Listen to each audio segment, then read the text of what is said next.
Hello and welcome back to the channel. I'm Tim and we are playing through Silent War 2.0 with the IJN expansion. Campaign number 3, Turning the Tide. We are starting on week 2 of January 1944. And before we get started, just wanted to thank Joe Childers for pointing out in the last episode that he noticed one of the aircraft counters that I pulled from Cup C actually belonged in Cup D, so I got that corrected.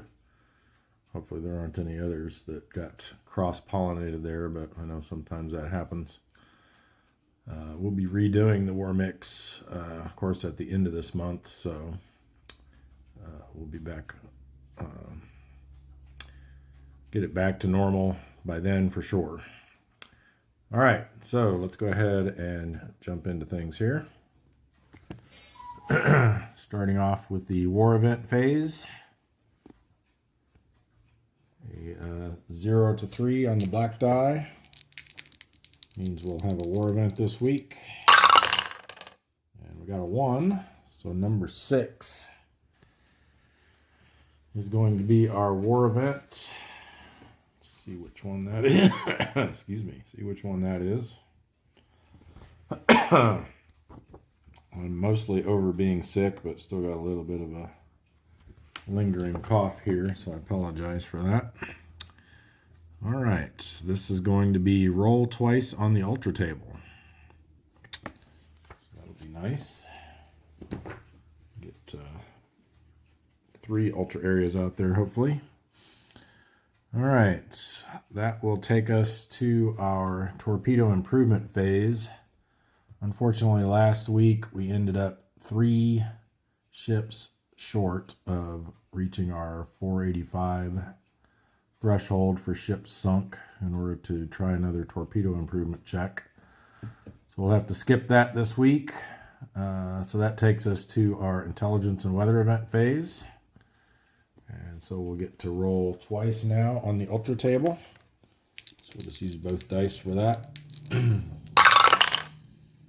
we got a 0 and a 7. I think we've seen 0 for quite a while, if at all.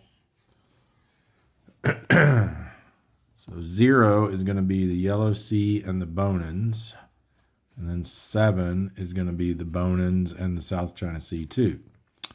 So in this case, it worked out since there were duplicates in there. We get to put ultra area markers on all 3 of those areas. If we had, for example, rolled a 6 instead, then we would go with the first 3 that we got. So it would have been, black die is always the first roll, so it would have been Yellow Sea, Bonins, and Marianas, and then we would have skipped the South Philippine Sea. But as it stands, Yellow Sea, Bonins, and South China Sea 2. So let's get those marked. Never removed them from last week, so there's the Yellow Sea, the Bonins, and what was the other one? South China Sea 2 over here. All right. That'll take us to our weather roll. So again, we're in January, so we need a 0 on the black die in order to have a weather formation. And we did not. So once again, clear skies across the Pacific. All right. It's going to take us to the Triple R segment, starting with the reinforcement phase. Nothing to do there. We didn't have any that were returning this month because they had all been sunk already. Or, yeah, being withdrawn, I guess. And then we already took care of the returns. All right, so ready submarine phase. We don't have any that are ship side at our tenders. We do have a few pier side here and our various submarine bases. So we'll move those over. And then we'll roll for the rest. We've got the S-35 needing a 3 or less at Dutch Harbor. And they did not make it, so they go pier side.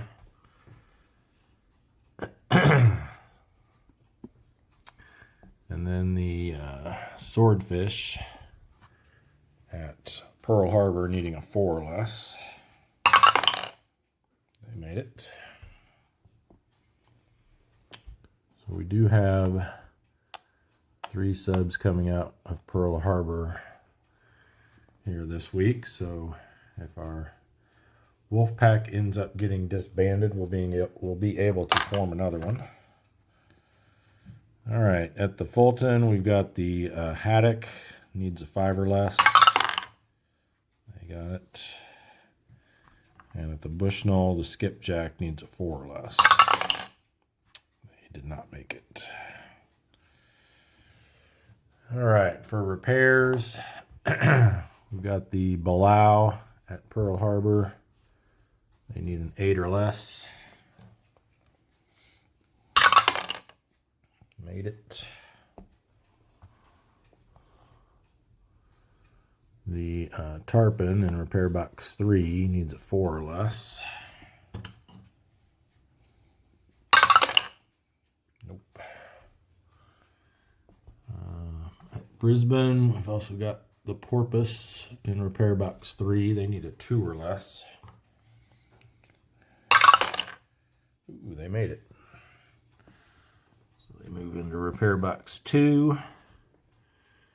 Then at Fremantle, we have, who is this? The Gudgeon in repair box 1, so they need a 7 or less. Ooh, just made it.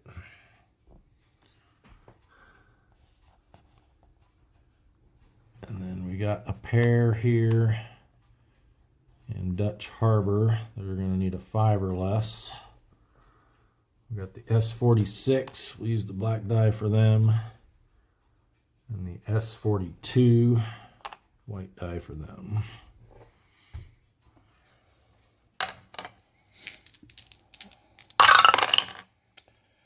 And one of them made it, one of them didn't. S-46 comes out, S-42 stays. All right, that's it for repairs. Prep for operations. Got a lot of subs out this week, so I'm expecting good things.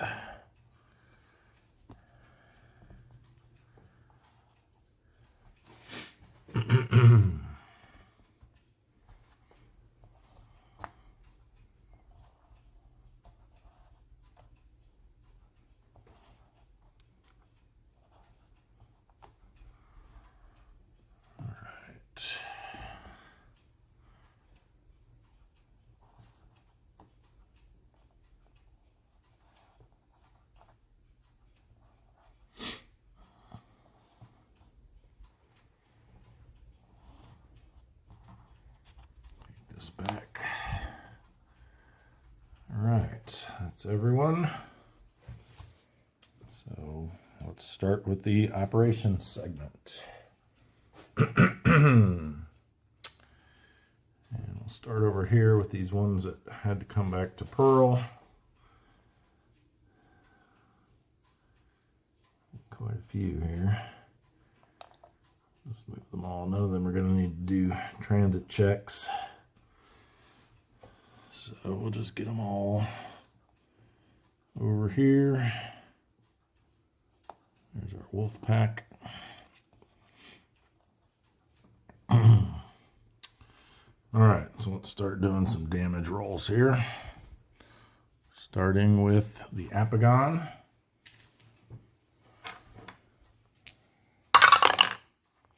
Seven is going to be moderate damage.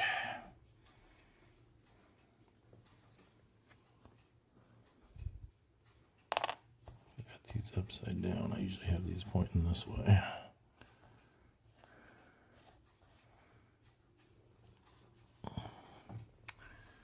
All right.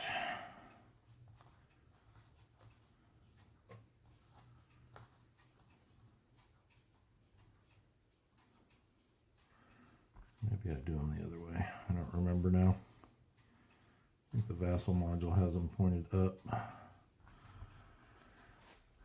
Either way is fine.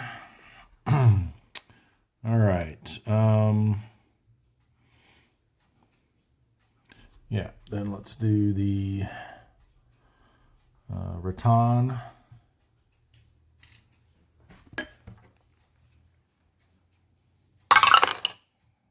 We have a 6, which is also moderate damage.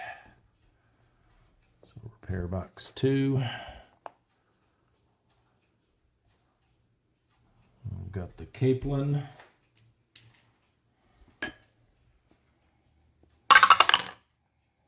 Three is going to be light damage.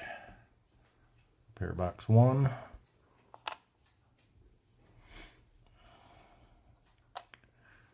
And the Corvina.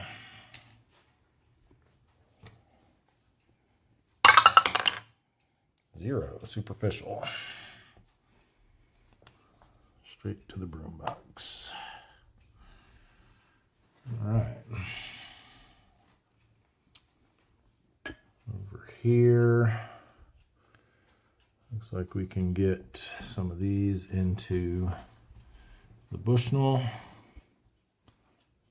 We'll send the S47 down there. We'll also send the Pike there. Either of them will need to do transit event checks. Yeah,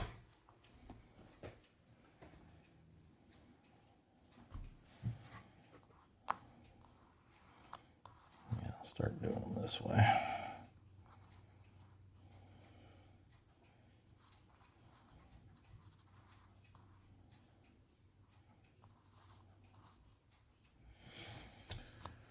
All right.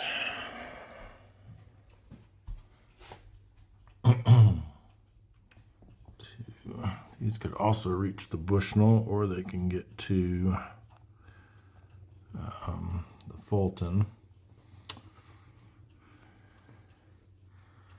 I think since we're going to have 3 coming out from Pearl, I think we'll send these guys down south instead. So they'll both go through the North Philippine Sea, down to the South Philippine Sea. No transit event check required along that route. All right, no congregating risk anywhere, so yeah, we're good.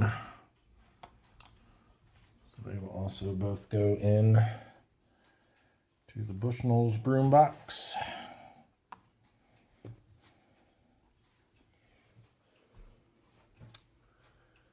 And these here 2 coming back from the Sea of Japan. So we'll do the Haddo first. They will have congregating risk because there's 5 there right now. So it's going to be +2 for leaving Sea of Japan, +1 for congregating risk, -1 for transit side. So a net +2. So 6, 7, 8, or 9. We need to avoid. Good.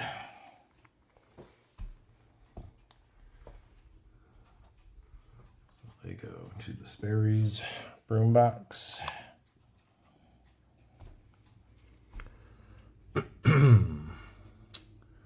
All right, then we have same thing for the bowfin, but without the congregating risk. So they're just looking to avoid a 7, 8, or 9. Ooh, they got an 8. Ooh, 9, 3. Might not be good. 9, 3 is just spotted. They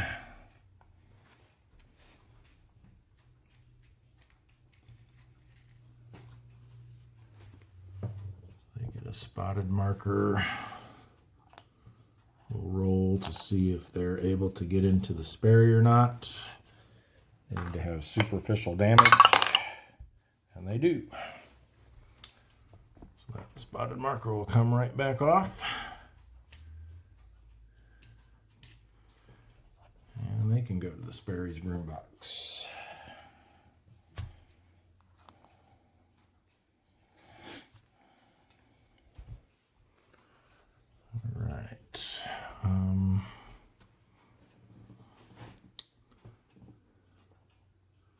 Got the, is that the hake? They could either go to the Sperry or the Fulton. I think we'll send them to the Fulton. See what their damage situation is. Also superficial, so they can stay.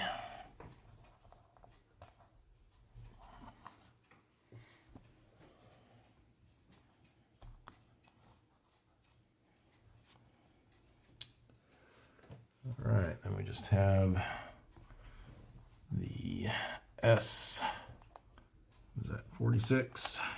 40. S40 returning to Dutch Harbor. No transit event check needed. They will need to do a damage roll though, even though they're undamaged. And anything but superficial will be treated as light.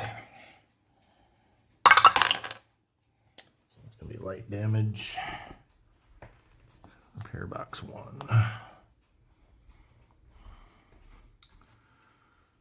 All right, that's everyone that's coming back. So let's get to sinking some ships. I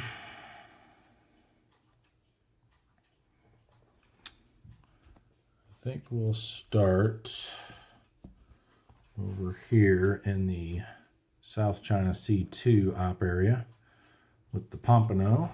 It's an ultra area, so they get a +1 to their search and contact roll.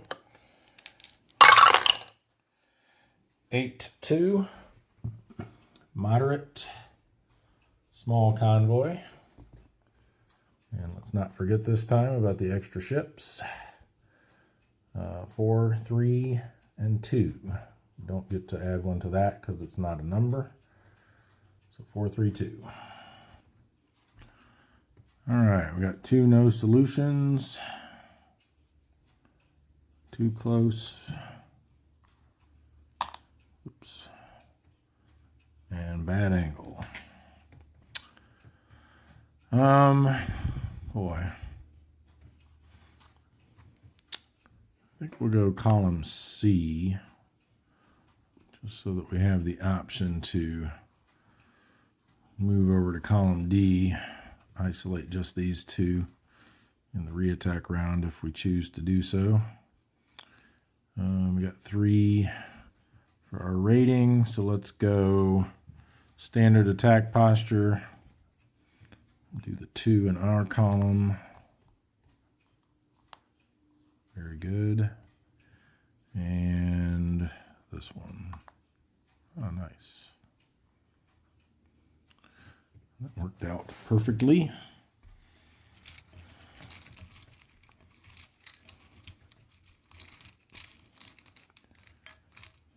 Our auxiliary is the HSK-9 Michael.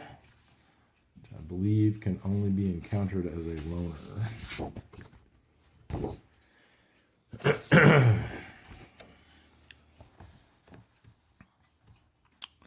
Yep. Return to the pile and another AX ship is drawn in her place. So we'll leave it out to the pile first. Otherwise we have a chance of drawing it again and then we'll just have to repeat the process.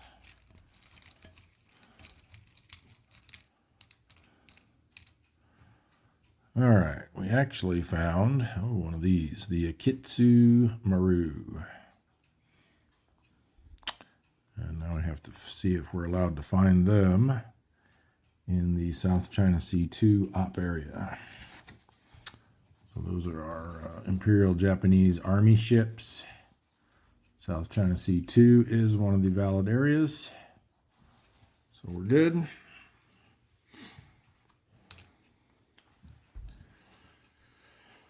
If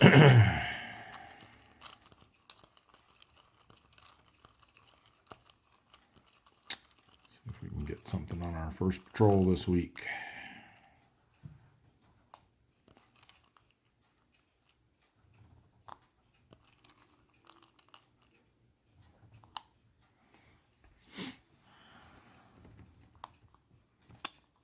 -1, 0, and -1.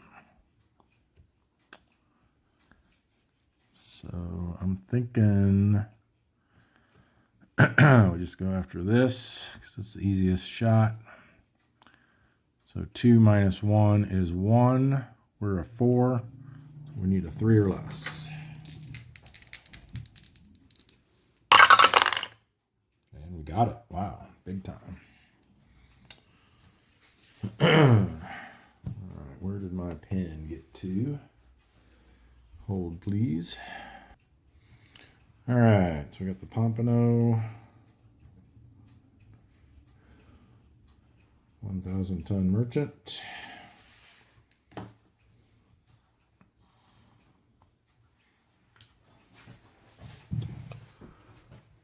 that puts us to 483, just 2 away now.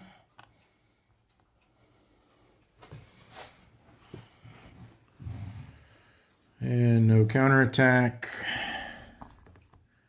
And we will indeed. I don't want to risk, even though it's showing a red ball, I don't want to risk having to flip that over.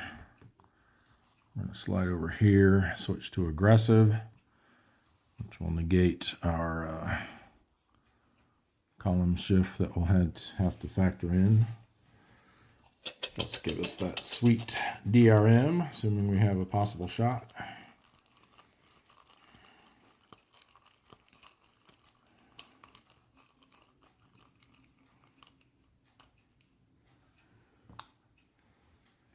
All right. Ooh, excellent. That becomes a -4, which makes them a 0. We're a 4, so our 2-hit number is 4. With our DRM, we need a 5 or less. Come on. Let's get 2 on the first patrol. Yes, another 9 on that damage roll. Nice. So the Pompano also gets the AV Akitsu Maru. I think they just came off of the damage track recently, didn't they? If I remember right. So then we'll go to the pile of shame.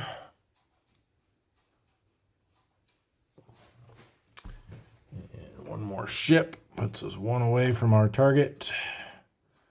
And 12,000 tons.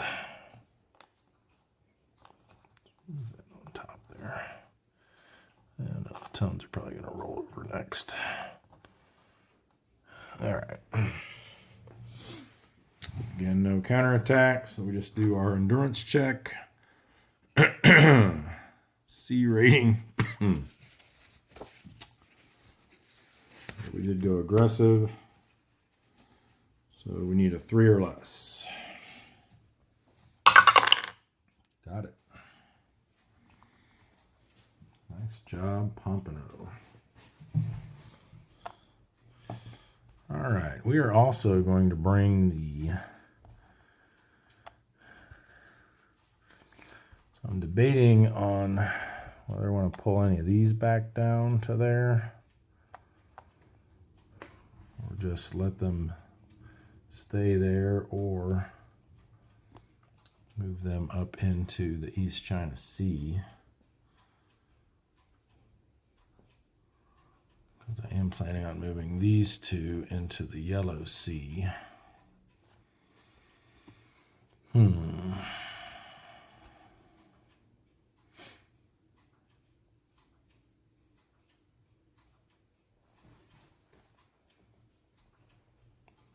these that could also move up there as well. A couple of Balaus in there.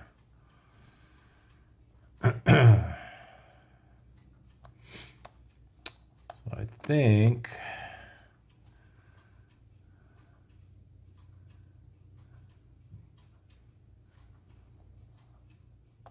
we'll move the Batfish and the Cisco up into there, and the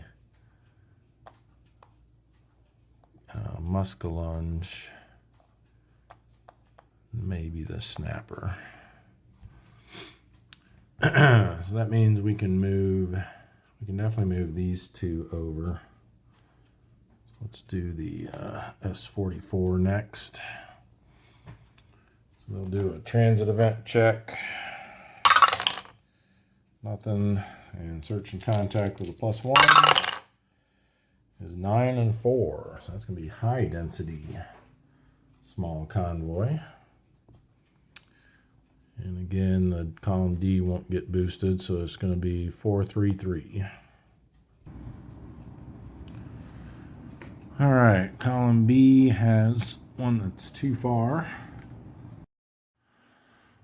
All right, had a little bit of a snafu there. I think I paused the video to cough and then forgot to resume it. So we missed the S44's combat phase here, but let me summarize what happened. We had revealed, they initially set up in column C, and we revealed these two. The TDCs we got in the first round didn't allow us to make an attack. I think this was like a +1, and then this was a 0, I think. So in the reattack round, we slid over to column D.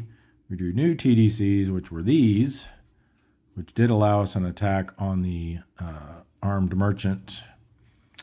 And I think we ended up needing a 3 or less with the die roll modifier and everything, which we rolled a 3, I forget what it was, 8 or 9, I think. It was another big number on the damage roll. So we did sink the armed merchant, which put us up to our target of 485. So we'll definitely be checking for torpedo improvement next week. They then passed their endurance check. And then we moved the Tautog over. They rolled a 9 for their transit event check, but then ended up rolling, I think, a 0, 5 or something like that. So it wasn't anything. And then for their search and contact, they rolled an 8-7, which was bumped up to a 9-7, which means they found a high density large convoy, which is going to be 4, 4, 3, and 2. And as I was getting ready to set that up, I noticed the camera wasn't recording anymore. So let's get that set up now, and then we'll pick it up from there. All right, back in action. Zigged away there in column D. We are going to have the Tautog set up in column C and go standard attack posture. Let's see what's over here first. Oh no, not what I wanted to see.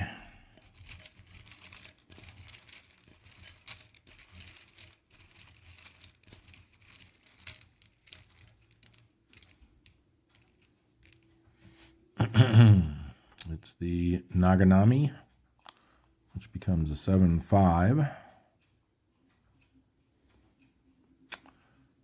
We do get an opportunity to crash dive. We're not in shallow water. So we need a 0. Nope.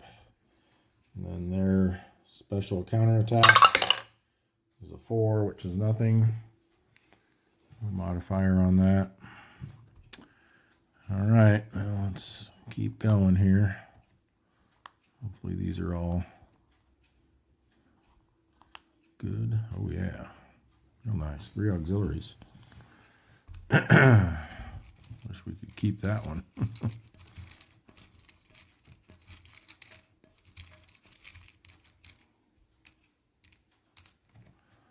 Top one is the Kaio Maru.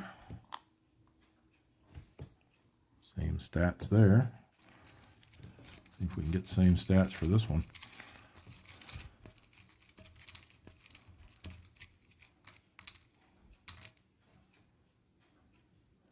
Nope. Goshu Maru.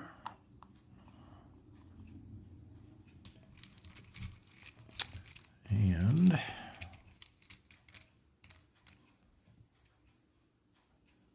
oh, there's the Michael again. Can only be encountered as a loner.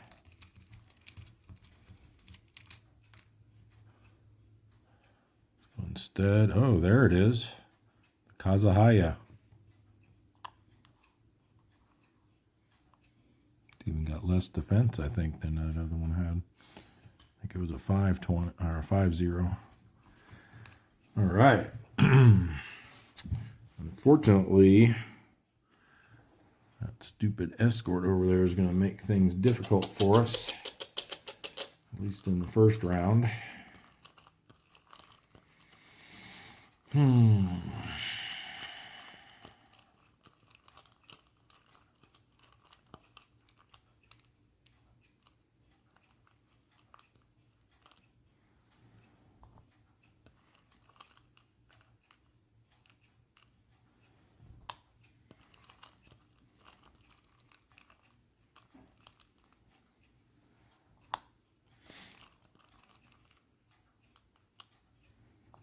Target that for our fourth. All right, -1, +3. Yikes! There's a -1 and +2. I was hoping that'd be a -3. All right, do we have a shot here? I think so. Well, maybe not. 3 - 1 is 2, and they're a 5. So no, we do not. That's a 7. I mean, well, we theoretically have a shot here, so I think we're going to have to take it, unfortunately. Or fortunately, we'll see. Because we assume this is a 1. It's over a column, which makes it 2. -1 makes it a 1 again. Plus another 5 makes it a 6. So we can theoretically hit this on a 0 as long as it only has 1 defense. So we are forced to make that shot. And it's a destroyer. So no, we do not actually have a valid shot, but because we thought we did and took it, it counts as an automatic miss, and there is a counterattack, which will now be boosted by another 2 from the Suzuki. Yeah. Well, that pretty much settles any question about re-attack, I think. Let's see. They're going to be 5, 6, 7 +1 +3 makes 11. We have 3 defense, so they're going to be on the 8+ row with no modifier. That's a yikes. What was it? 7. 7 is damaged RTB, and if the second roll is a 7 through 9, we are sunk, and it was indeed a 9. Well, that was just all kinds of terrible.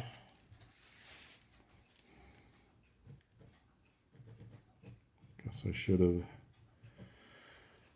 just targeted the diligent escort. We would have had no shot. So the Tau Tug goes to the bottom of the South China Sea.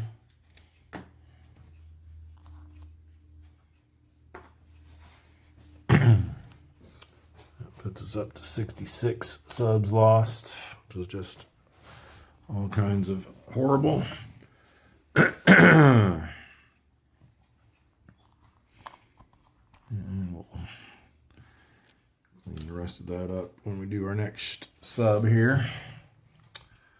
So let us I guess we'll send the permit back down here. Transit event check for them. Nothing. And search and contact +1. 8 and 1 is going to be moderate small convoy. That's going to be 432. All right, getting a lot of these now. Too close and too far. I think we'll do our column C trick here.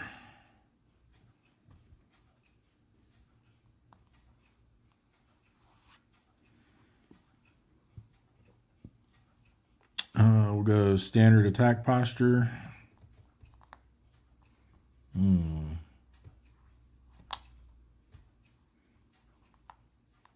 come on.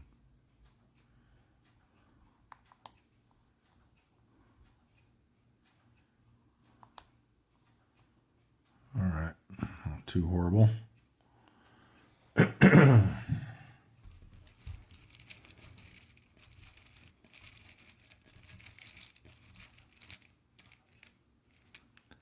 Our destroyer is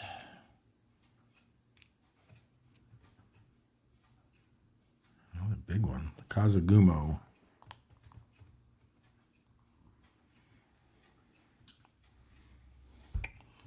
And we have a light cruiser.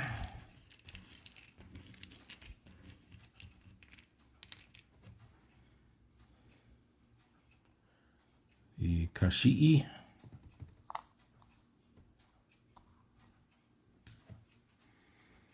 Oops. That's not the TDC bowl. Oh, we still need to replace that auxiliary too.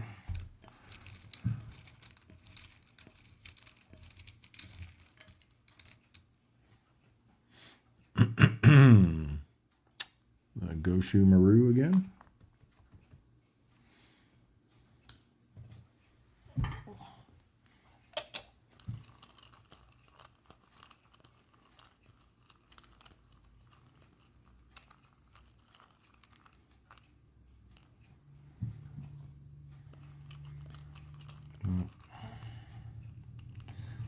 Not going to bother targeting that face down one because we know it's a destroyer, so we don't want to assume its defense is 1 and then think we have a shot at it.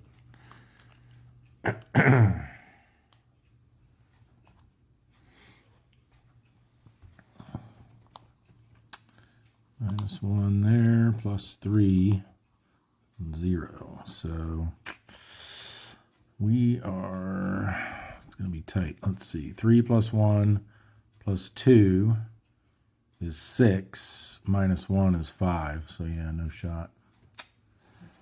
That's a shame. Definitely no shot here or here. So no shot, no counterattack. I think this time we just say, never mind. Not going to try a re-attack here. So C rating for our endurance check, we need a 4 or less. And we got it. At least we're passing those when we're not getting sunk. All right, I think we send one more into here, which will be the snapper. So transit event for them. Nothing. Search and contact with the +1. 3-3. That might not be good enough. It is not.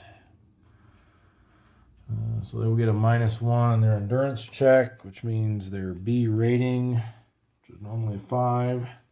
They need a 6 or less. There we go.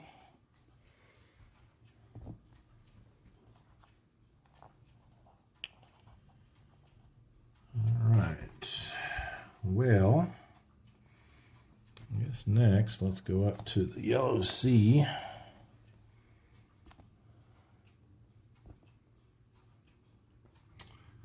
And we will send in the Tenosa. Now they get a +1 to their transit event check, so 8 or 9. That's what we don't want to see. 0. And search and contact with a +1. 10-2.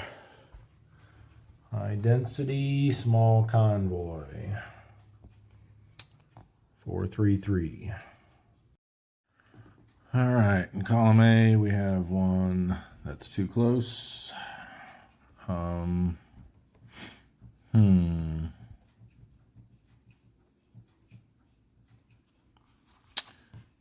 think we'll try column B. Standard attack posture. Let's have a look over here. Okay. And this one, we'll unflip that. Here. And here. And let's go for the middle one. All right. So just the AP gets replaced.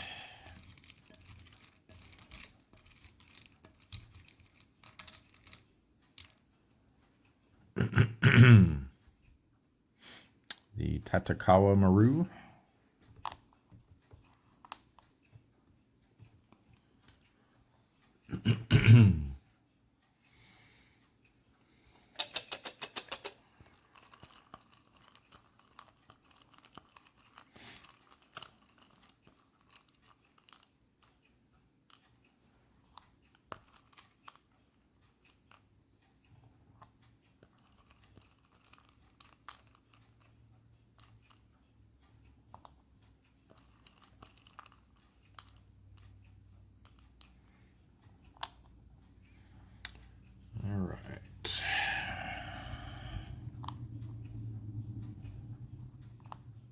Don't like that.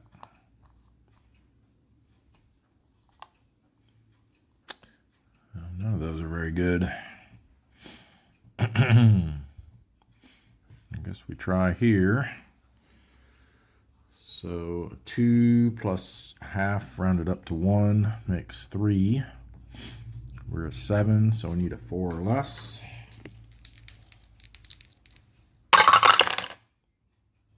3, is that good enough? Might be. Yes, just enough. So Tenosa gets a 1010 merchant.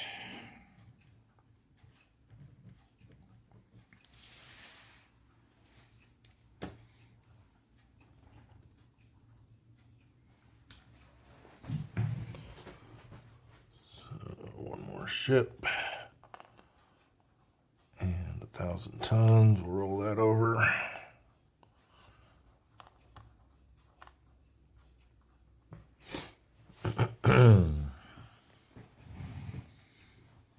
Okay. Do have a counter excuse me, counter attack. 1/2 rounds up to 1. We've got 1 red box and 3 for the war period. So 5, we're in shallow water, so we only get to subtract 3 for our defense. Means the 1 to 2 row with no modifier. Ooh, 8. Yuck. Spotted.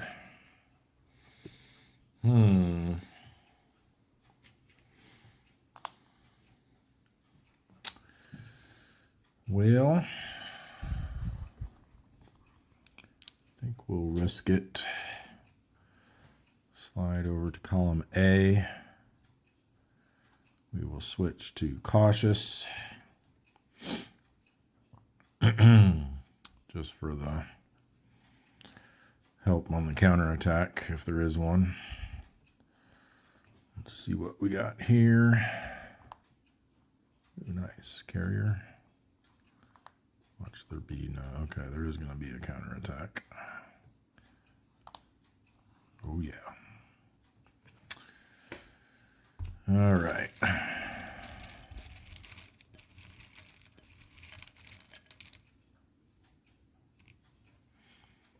Our destroyer is the Hokazi. At least it wasn't a 2 this time. Seems like that's all we've been pulling lately. And we've got a few carriers to choose from now, because they picked up another one this month off the, well, back off the, or no, it was a new entry, the Chitose. So how do we want to do this? Let me get a D6 for this one, actually. So 1, 2, 3, 4, 5, 6. Chitose it is.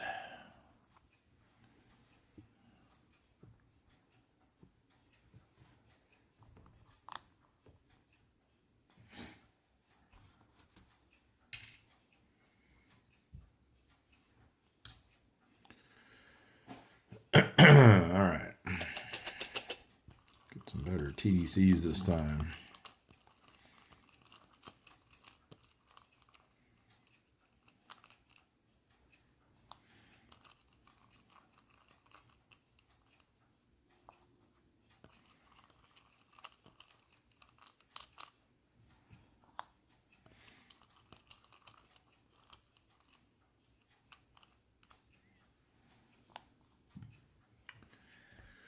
Alrighty. Not there. There we go. Open on one of those, but let's see what we got here. So our ASW is going to be 1.5, which rounds up to 2. So this guy's a 4. This becomes -3, which makes him a 1. So that's a hit on a 6 or less.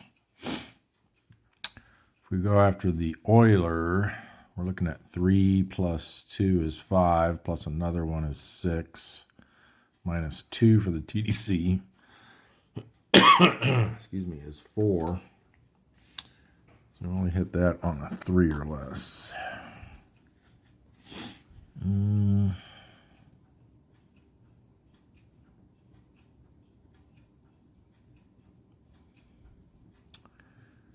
Yeah, I'd say we just go for the Merchant.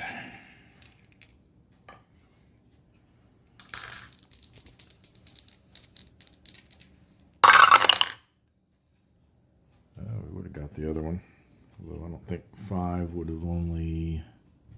I know 5 would have sunk it. Darn. Thought about changing my mind at the last second there, but went with the safer option. Okay, so another 1,000-ton Merchant for the Tenosa.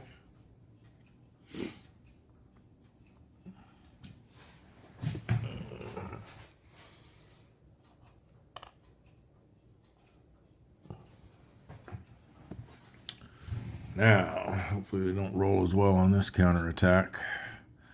They've got 1.5 and a half because the carrier contributes now, so 2 even. Plus 1 red box, plus 3. We only get to subtract 3 for our defense, so now they'll be on the 3 to 4 row. Plus 1 for the reattack round, plus 1 because we're spotted, but then minus 1 for cautious posture. So 3 to 4 row with a plus 1.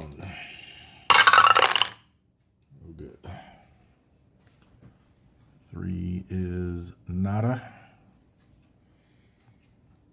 And then for our endurance check, we're going to need a 6 or less. Got it. And then let's see if we lose our spotted marker. And we do.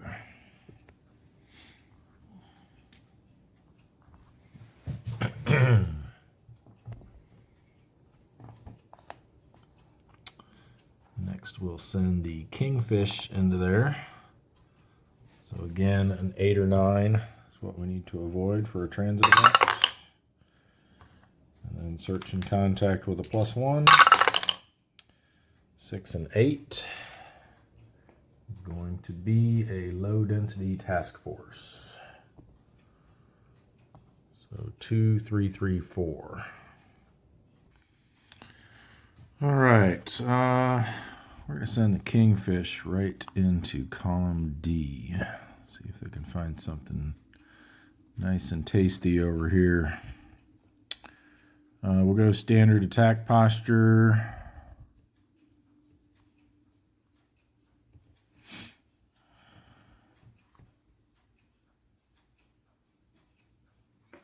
Yep.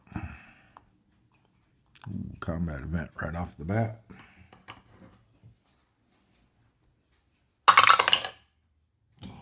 Seriously? I'll check, but I'm pretty sure that's our old friend Mechanical Troubles End Attack. Man. We're going to have some nice juicy targets there too. Let's take a peek.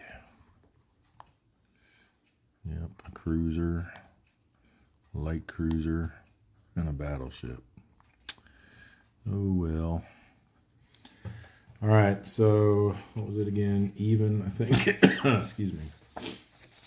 Even is, yeah, even's the good one. We just go straight to done. And then odd is damaged RTB.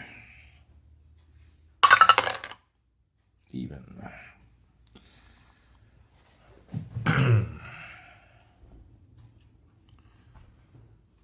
Alright, well, that was very disappointing. That's all we can get into that area. So I think next, let's see, we got 4 in this area, but we've also got our wolf pack sitting over here that I'd kind of like to move into there. Probably the flasher too.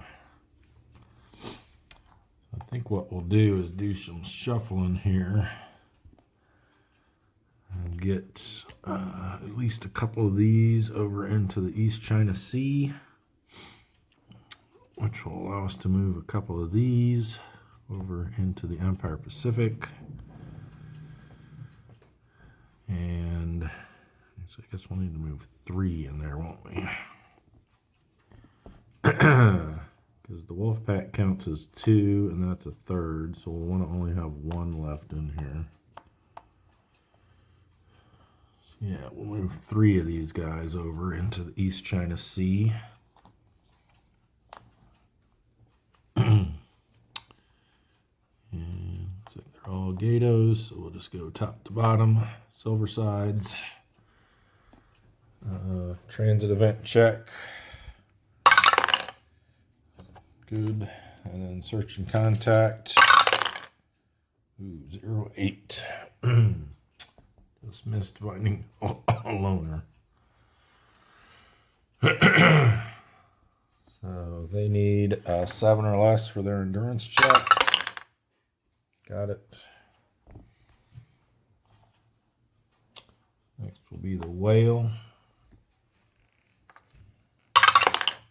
Transit event check, safe, search and contact, 5 and 9. They found something. A low density task force. This time without the bonuses. So 1, 2, 2, 3. All right. I think we'll once again have them set up in column D over here. We'll go standard attack posture. Look at these 3 first. Cruiser. Oh, not good.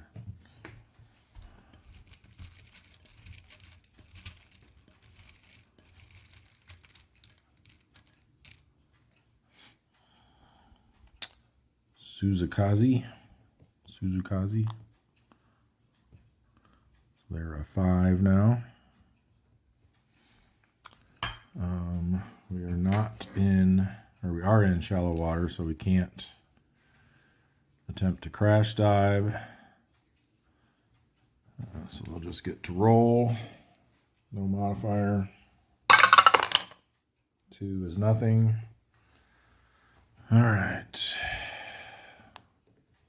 Oh, great. The hospital ship. I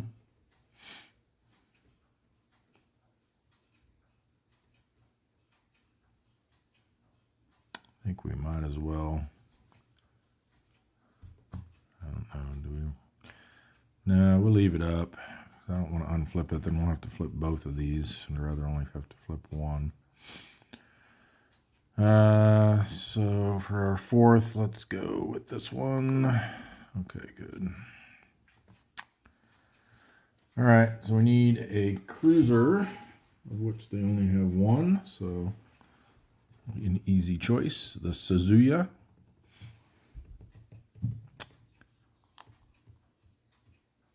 I think they just got that one back off the turn track from repairs.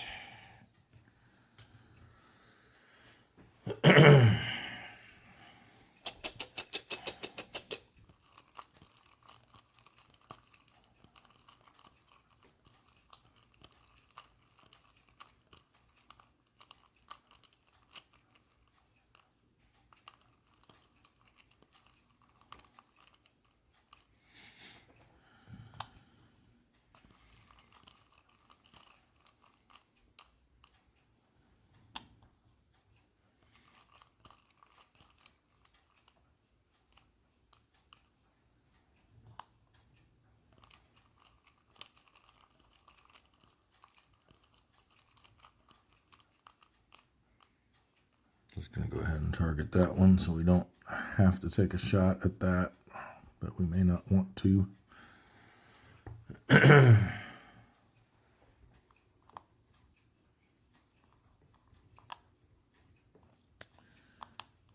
These are all terrible so far. Look, the hospital's going to be our good shot. Yep. Look at that. Well, I think we're going to go ahead and take the shot, just so we can get that out of the mix. We don't have a super skipper, so don't have to worry about him getting reprimanded. We will have to immediately end the combat phase after the counterattack, but I don't think we plan on sticking around anyway, so let's try it. They've got 5 for ASW, so 5 plus 2 is 7. Minus 3 is 4. We're 7. So we need a 3 or less.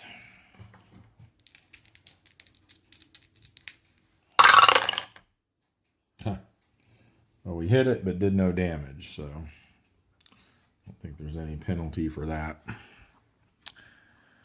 I don't even think there's a penalty for damaging it, just for sinking it. All right, so counterattack is going to be 5 plus 1 plus 3. It's 9. We can only subtract 3 because we're in shallow waters, so they're going to be on the 5 to 6 row with no modifier.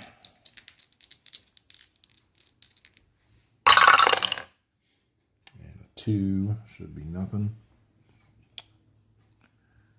And indeed it is.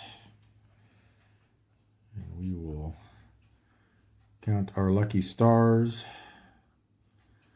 and withdraw.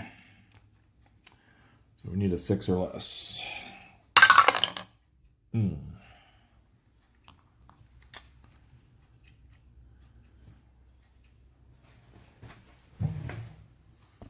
That's our first RTB result. Whoops. We've had a sunk result, but no RTBs yet. All right, and then we got one more that we need to move in here, so that will be the rasher. And they will do a transit event check. Safe And search and contact 5-2. Low density small convoy. 2, 2, and 1. All right. I think we'll take a bit of a chance here with the rasher. Set up in column A and go aggressive.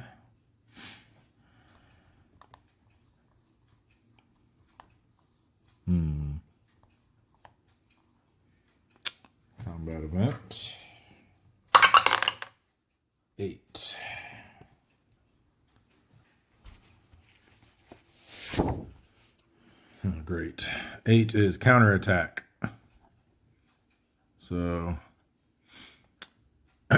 we don't get to attack. They get a counterattack.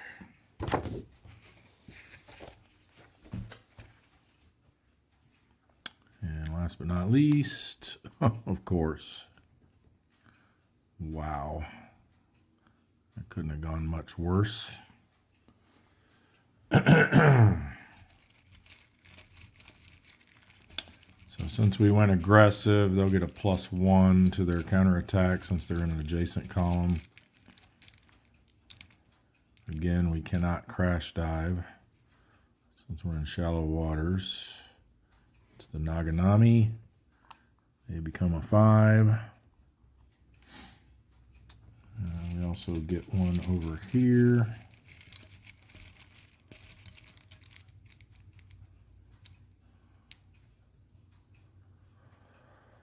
Which is the Oranami.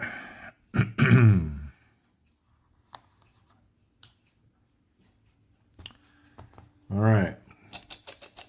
So we still go through the motions, I believe, of selecting target or placing TDC markers, selecting targets, but then we don't actually conduct the attack.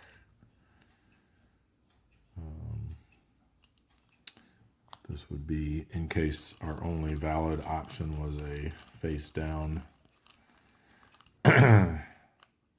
counter, which we would then have to reveal and could potentially add to the counter attack.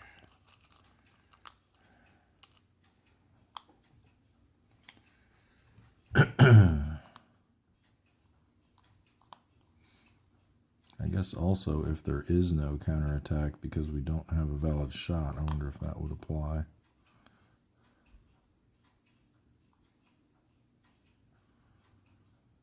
I think we had that come up before, didn't we? Was it for this or was it for something else? I remember there was something I had that same curiosity about. Well, I think it was the counterattack combat. Yeah, event number 7. We had that situation crop up where once we went through the initial attack round, which is 14.11 through 14.15, we had no valid shot, and therefore there was no counterattack. There would have been no counterattack, so there was no counterattack to do before our attack. I assume the same would apply here, but I think we are going to have a valid shot here. Because they're 5, 6.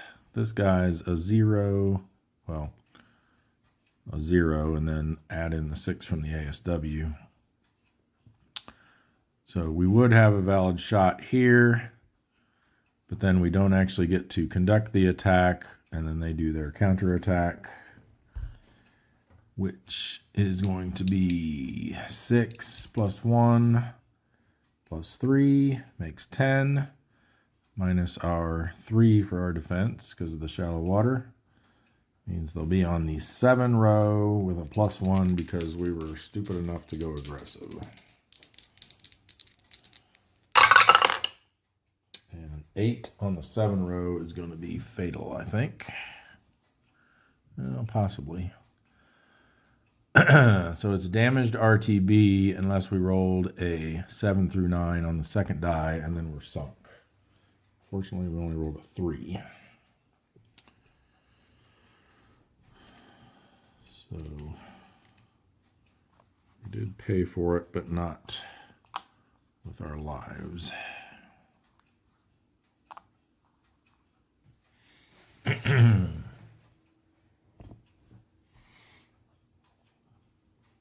All right, I think it's time to leave the East China Sea after that pair of fiascos.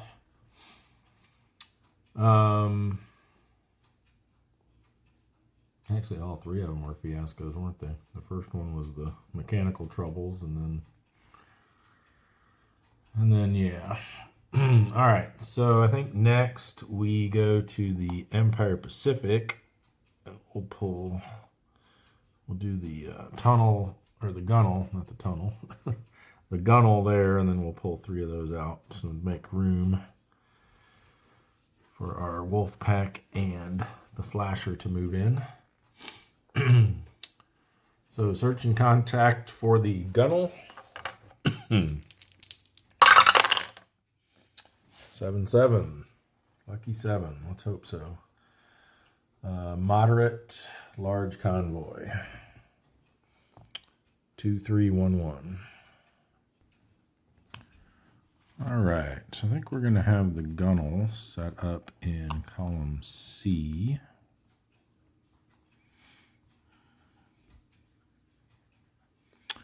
And go standard attack posture. I want to see what's over here first. Okay, good. And then we'll do this one. Nice. And this one. Let's unflip that. Let's do this one. And please don't be a diligent escort. Oh, good. Awesome. Couldn't ask for much better than that. Let's get our two auxiliaries first. Column B is the Kyokuto Maru.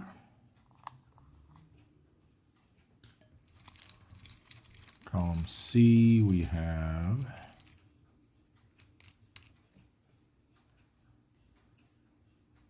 the Toho Maru, a couple of 10,000-ton oilers. Then we need a light cruiser.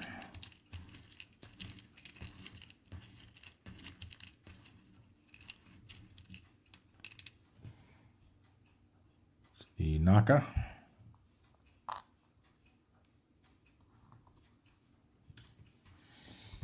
And their one and only regular cruiser, the Suzuya.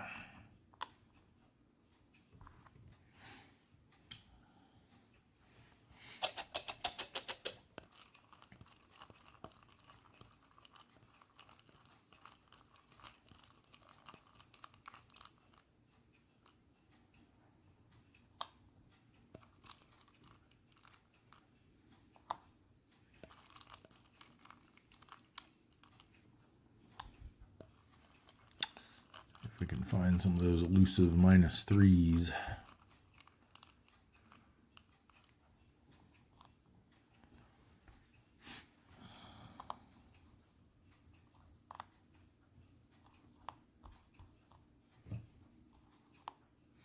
Nope.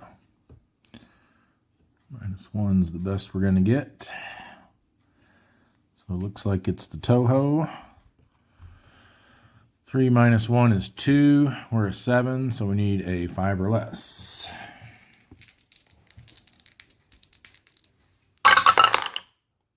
Yeah. Is 5 enough for 10,000 tons? It is. Just enough. So the gunnel gets the AO Toho Maru, 10,000 tons.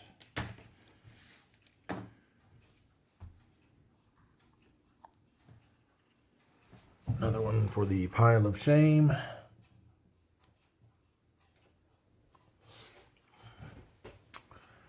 And another ship and 10,000 tons is going to roll that over.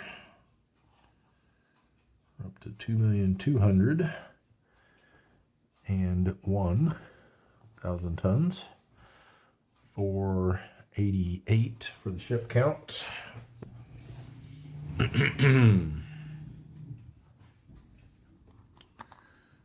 is no counterattack.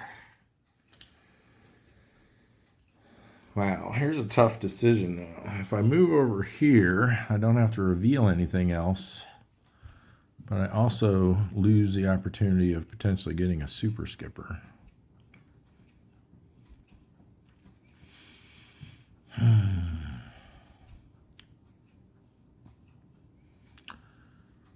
Yeah, I think we shouldn't get too greedy here and take our good situations when we can. Slide over here. Switch to aggressive. Just out of curiosity, I'm going to see what this would have been. Yeah. Probably the right choice. All right. So we just get the one TDC marker now. Make it a good one.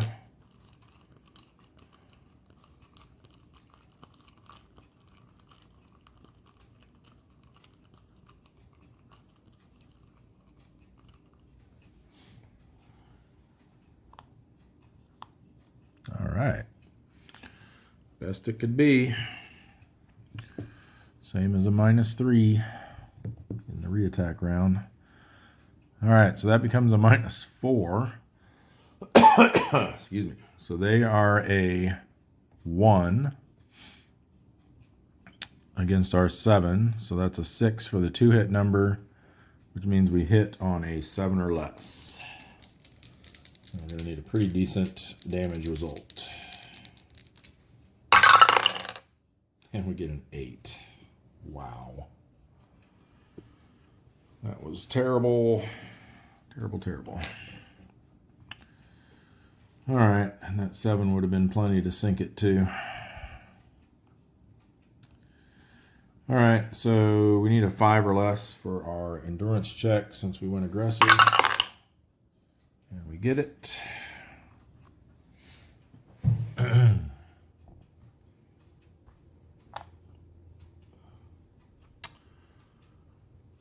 Next, we'll move in. I think these are all Gatos as well, right? Yeah, so we'll just go top to bottom again. We'll move in the sunfish. So transit event check, safe. Search and contact, a 2 and a 1 is, just barely made it. Sparse small convoy, which is 2 and 1. All right, we're going to try this again and hope it doesn't backfire on us like it did last time. Set up in column A, go aggressive.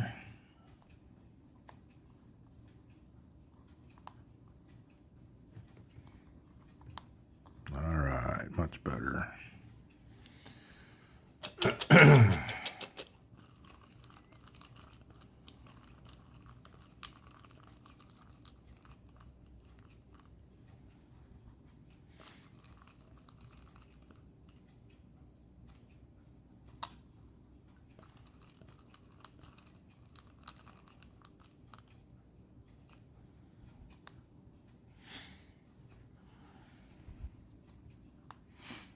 Nice. And nice. I think I smell a split shot opportunity here. Yep, that's what I smell. All right, so 2 plus a half rounded up is 3. -4 makes them a -1. So that's a 2 hit of 8. We hit on a 9 or less.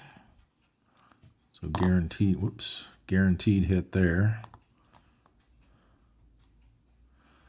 And then over here we've got 2 plus 1 is 3 plus a half rounded up makes 4. -3 is a 1. So that's a 2-hit value of 6. And we hit on a 7 or less.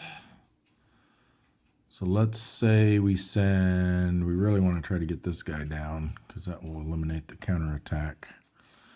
I say we send, we could either do 4 here and 3 here, which would be, that would take this down to a 8 minus 4, or minus 3. That would take that down to a 5. And then this would be 4 less, so that would go down to a 2.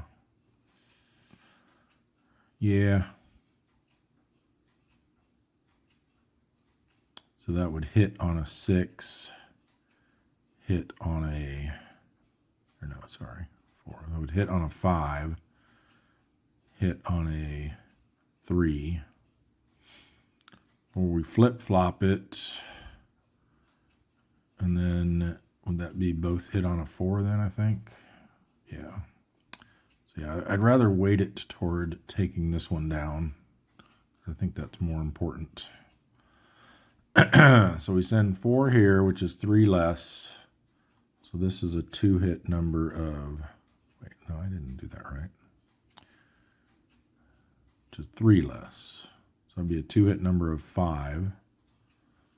Let's do it this way. Hit on a 6 or less. And then we send 3, 4 less here. So that's a 2-hit number of 2. So yeah, I was a little off there. So that would hit on a 6, hit on a 3. Or if we flipped them, this would be 1 less, that would be 1 more. This would hit on a 4, that would hit on a 3. Or that would hit on a 5, sorry. And that would hit on a 4. Hit on a 5, hit on a 4. Yeah, let's do that.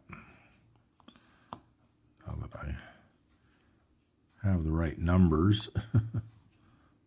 So that's a 2-hit of 4. And this is a 2-hit of 3. So with the DRMs, that hits on a 5, that hits on a 4. So let's go after the MA first, needing a 5 or less. Didn't get it. Wouldn't have hit either one. So then a 4 or less for the merchant. Oops. Yeah. Well, we got the number we need. This one was out. It rolled a 6, but it was out, so I'm not going to count it. It's actually a 7. So a 3, 7. So we did sink the merchant. So I should have done those the other way around. I just completely destroyed my subtenders display here. We'll have to look at some previous video and figure out where all that stuff goes. All right, so 1,000-ton merchant for the sunfish.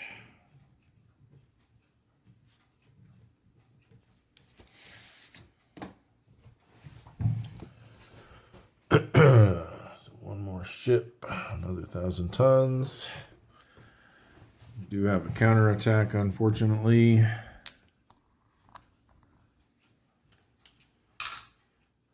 Half rounds up to 1.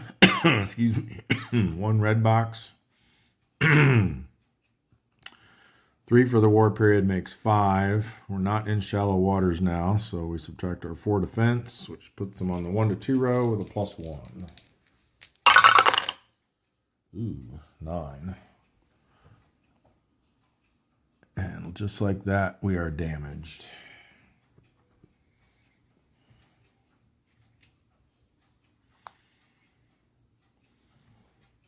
All right, we're gonna see it through though. Take that guy out, get some revenge here. So we're gonna remain aggressive, stay where we are, obviously.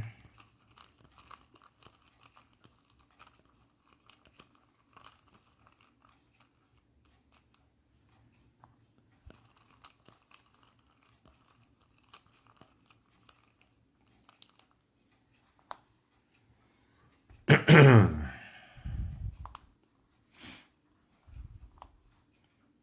maybe we won't take him out. Try to get this other merchant.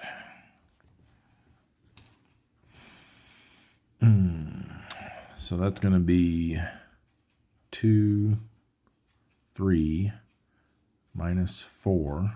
So that's a +1. Or they're a -1, I mean, which means the 2-hit number will be 8, which is an automatic hit.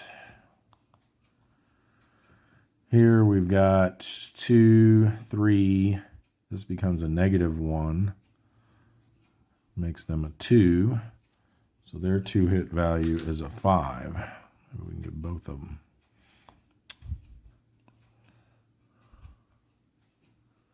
Then if we go 4 and 3,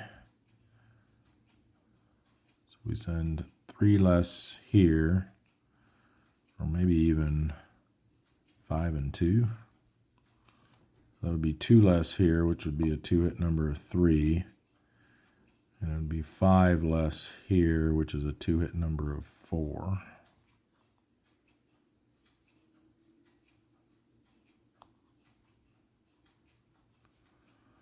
So we could either do that, or we could do this as a 5-2.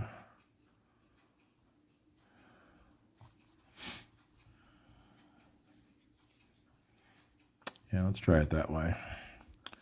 So this one needs a 4, this one needs a 5. We'll do this one first again. So 4 or less for the MA. Nope. Would have hit the other one. And then 5 or less for the merchant. All right, we got that one at least. 6 will definitely sink 5,000 tons. So a 5,000 ton merchant to go with their 1,000 ton merchant.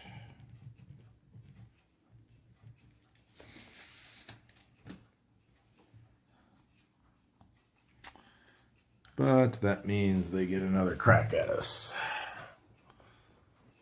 All right, so it's going to roll this up to 490. And 5,000 tons, we'll put that to 7. All right, so this time they're still going to be on the 1 to 2 row. But now they have a +3 modifier because we're damaged and it's the re-attack rounds. And we're aggressive. Oh my, we're gone. That's going to be a 12. Sunk. A little 1/2 ASW can burn you.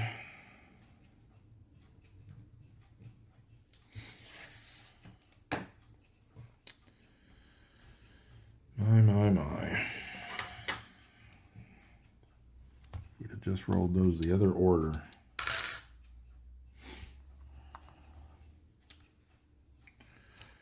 Either time.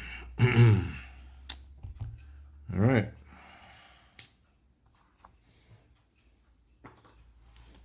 That puts us up to 67 lost subs.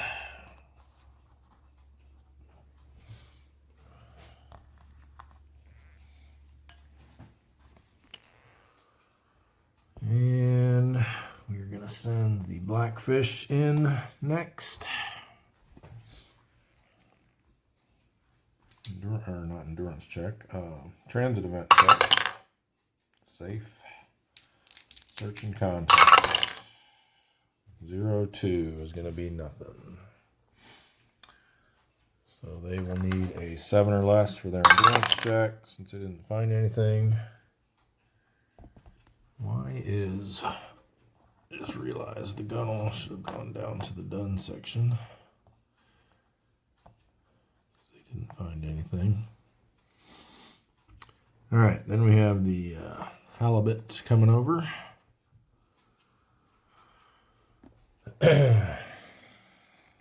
Transit event check. Ooh, they might have one. 9 and 3. they might have gotten spotted. Yes, they did.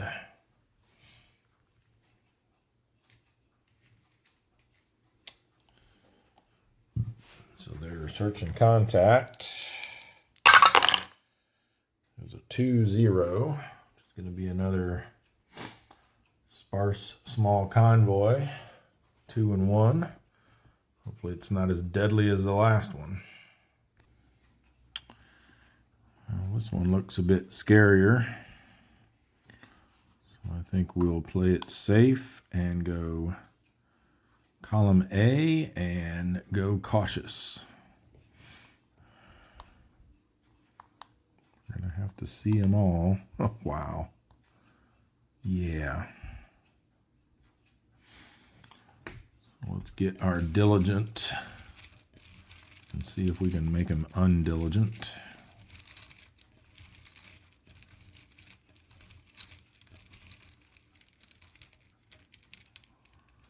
It is the Shikinami.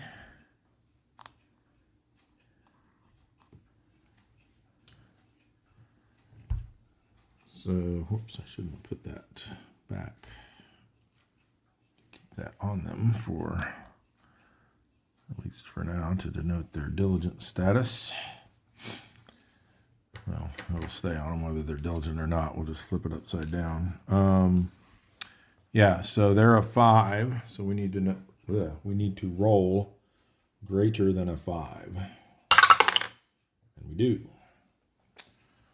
So they are not diligent. They have -1 to their ASW, so now they're just a 4. Which means they don't get their special counterattack. If there were other ships that we could flip in their place, we could unflip them at this point. But there are not. So, just get our other destroyer.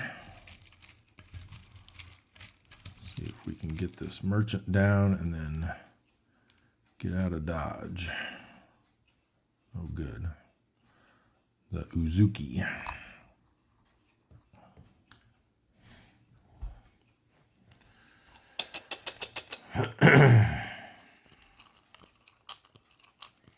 Now, since they're not a diligent escort, we could, in fact, target them and ignore their ASW here in the first round.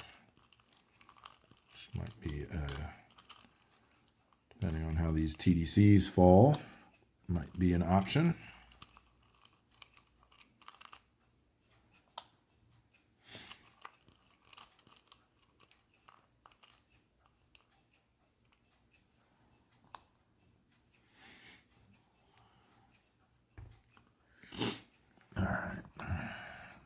-1. Oh, come on. We needed a good one there. Yeah, probably not going to do that. Do we even have a shot? They're a 4 plus a half rounds up to 5. Makes them a 7. 8, 9. So we have no shot on them.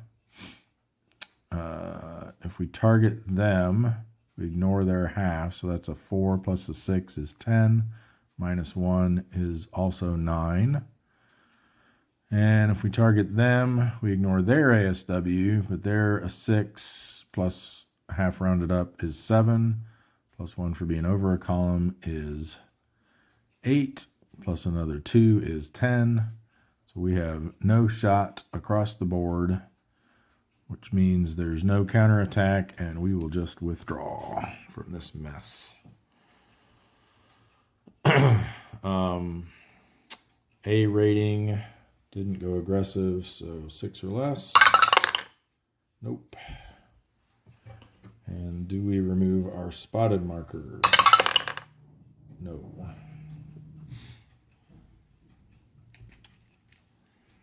But since we're RTBing anyway, it didn't really matter.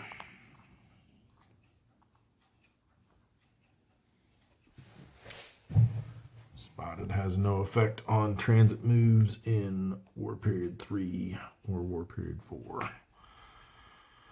Okay. Well, those two areas were not very good. So let's see if we can make it any better over here in the Bonans. We'll have the fin back do a search and contact. They get a +1 because it's the one of the ultra areas. So that's an 8-9, which will be a moderate task force. +1 to each column is going to be 3, 3, 4, 5.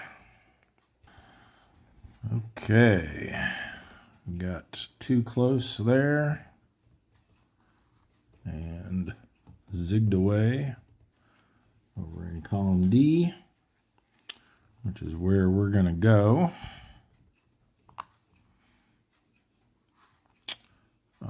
Standard attack posture.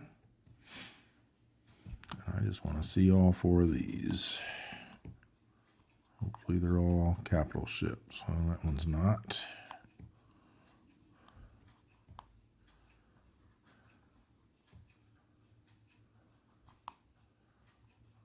Very good. And then for our 4th, let's see this one. Nice. Okay, well, we're going to run out of cruisers here. Since we've got 2 shown and there's only 1. So I'm going to put this in the top one. And then refresh my memory on what happens when you run out of a particular one. I believe it's just SW set counters return to the cup. Any expended TDC markers placed on the ship are simply removed and ignored. They are not revealed. Or they are not replaced, I mean.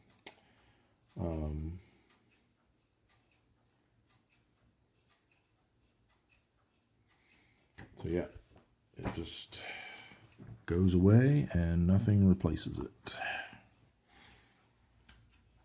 And then we've got a carrier. So again, we've got our 3 options here.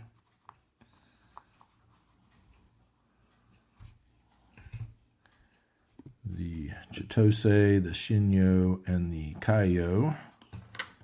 So again, we'll do 1, 2, 3, 4, 5, 6, top to bottom. And it's a 5, so it's the bottom one again, which this time is the Kaiyo.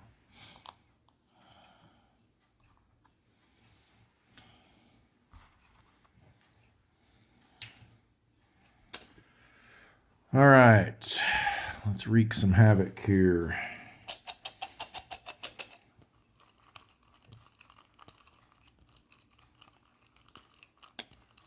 I think we'll target that other face down, or that other red ball, I mean, for our 4th.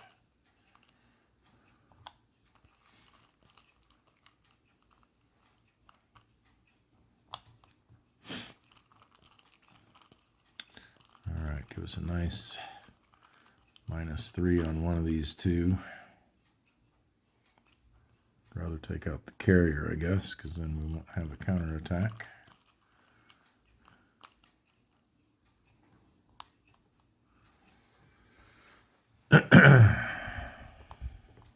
Of course, we get it on our mystery ship.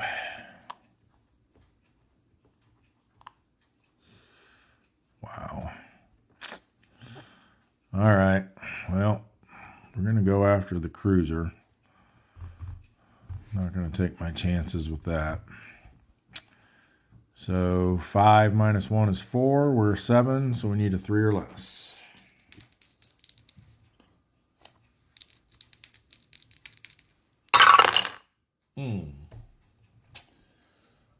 That white die wouldn't have done the job anyway. All right, so we do have a counterattack from the carrier. Half rounds up to 1. We got 1 red box, yes, and 3 for the war period makes 5. We're not in shallow water. So they'll be on the 1 to 2 row with no modifiers. 1 is nothing. I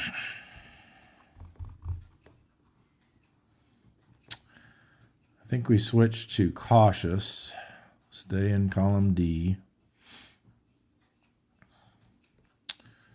We're still going to have to reveal this guy, but at least we won't have to reveal that one.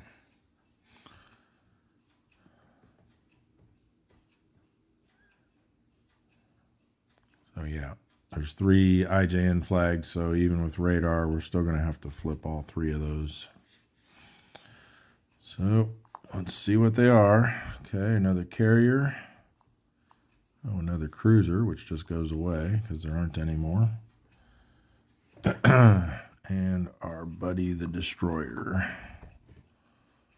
So we'll throw that back in the cup, get a replacement for it. And also a replacement carrier.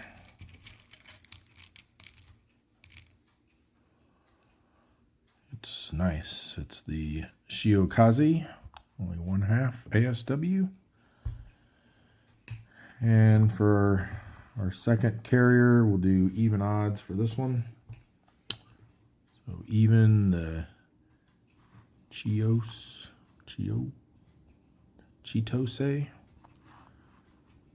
Even Chitose, odd Shinyo.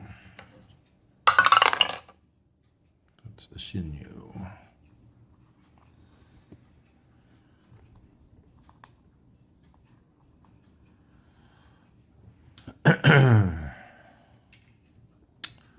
Okay.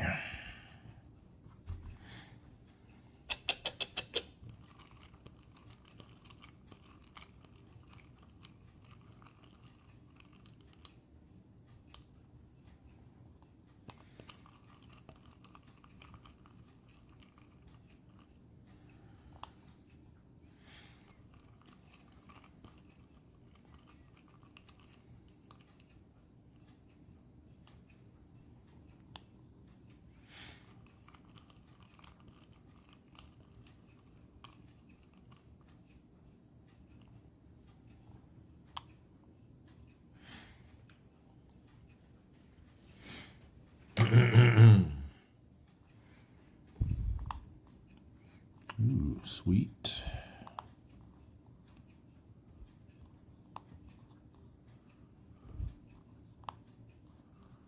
Okay. Looks like the Shinyo it is. So they are 3 plus a half rounded up makes 4, plus 1 for being a column over makes 5, minus 3 for the TDC. Unfortunately, that can't get reduced for the reattack bonus. So they're going to be a 2, and we are a 7. So we need a 5 or less, and a pretty nice damage number. That should do it. 5.8. 19,000 tons. Get in focus. There we go. And 8. Second to the last one is definitely sunk. All right. And we got some good fortune there. The fin back. Got him back down to only 2 carriers. The CV Shinyo.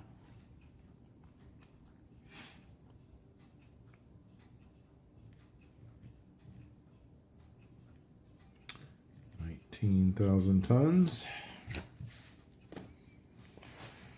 Added to the pile of shame.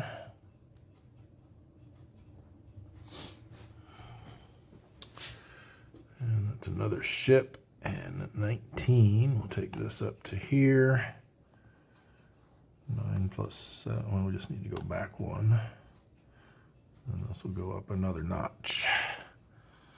That puts us at 491 ships sunk for 2,226,000 tons.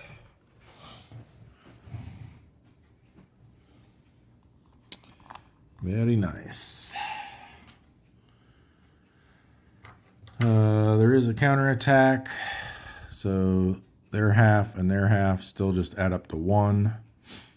1 red box, 3 for the war period, minus our 4 defense is still the 1 to 2 row, and it's still not, there's still no modifier because the reattack and the cautious cancel each other out. Ooh, they got a 9 though, so they did manage to damage us. Not good. So we will now need a 5 or less for our endurance check. Nope. I wouldn't have left them out anyway.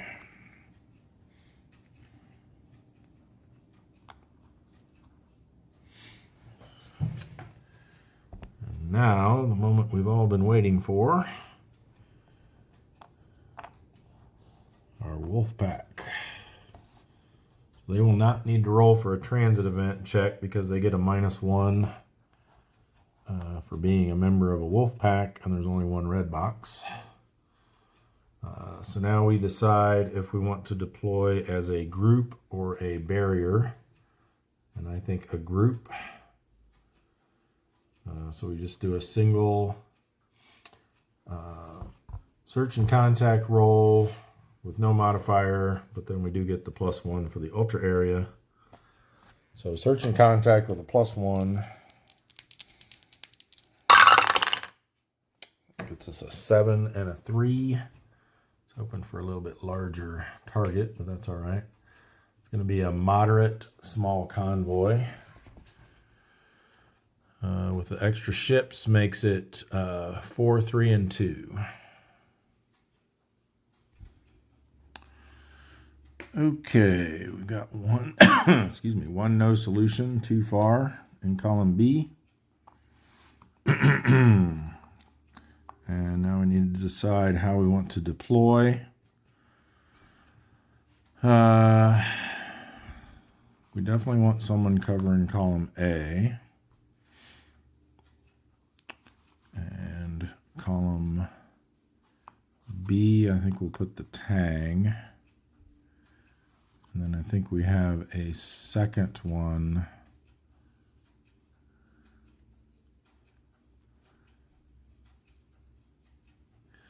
In column B.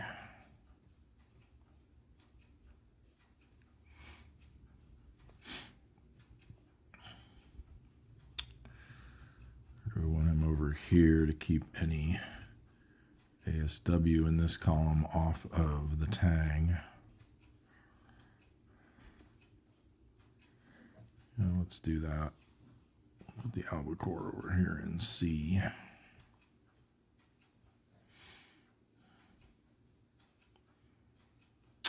All right. I think we start with the Tang. They are going to go standard posture.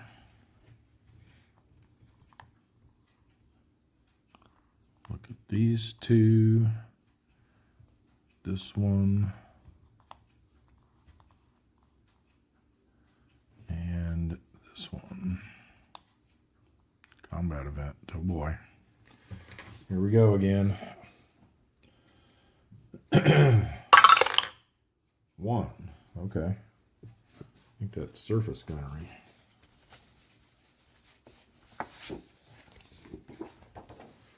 It is. Submarine surfaces to engage in gun combat. Ignore it if we're spotted, or there's a typhoon or a tropical storm if you don't roll correctly. And it's also ignored if there are any IJN units, which there are not. So we get to try some surface gunnery. So we become spotted. We need our auxiliary over here, which we're not going to be able to shoot at with our deck guns, only ones in our own column.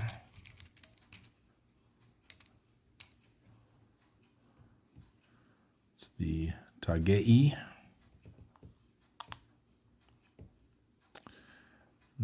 have a counterattack for surface gunnery, but again, it's not considered revealed to us since there's another submarine in that column. They're covering us basically. All right, so I guess we go after the 2,000 tonner. And we'll be rolling on the, I think it's the 26 to 35 line. Yes. Which means we will need, and there's no torpedo modifier to this, but ours is 0 anyway. So it looks like we're going to need a 5 to damage it and a 6 or higher to, 26 to 35 line. A 6 to damage it or a 7 or higher to sink it.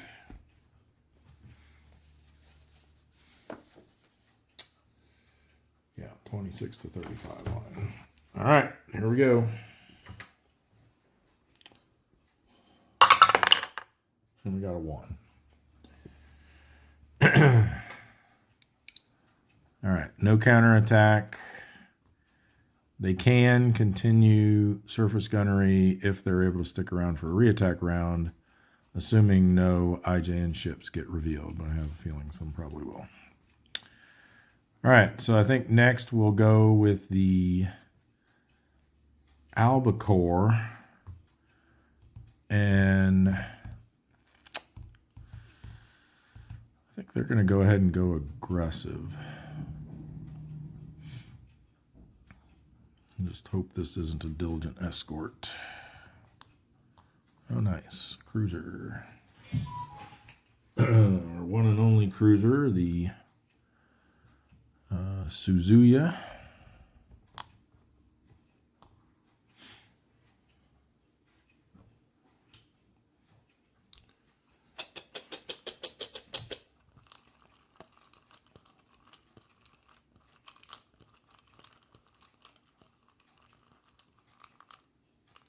Nice if we could get a split shot here and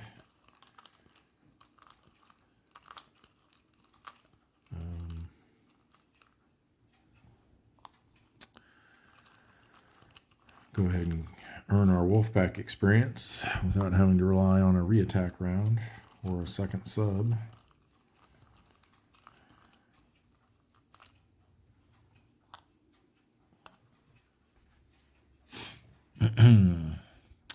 Plus, it might potentially set us up to be able to get a super skipper. 0 there, -2 there. Okay, that's a good, makes it a good possibility. And +1. Wow. All right, well, and also I will not forget this time that in addition to the -1 DRM for their aggressive posture, they're also getting a -1 DRM for being a member of a wolf pack. So we could still have pretty decent split shot opportunity here. Let's figure out this one first. So they're a 1 +1 for being over a column makes them a 2. The TDC is a -1, so they're down to a 1. So that's a 6 for the 2-hit number, which means we'd hit on an 8 or less. Here we got 1 +1.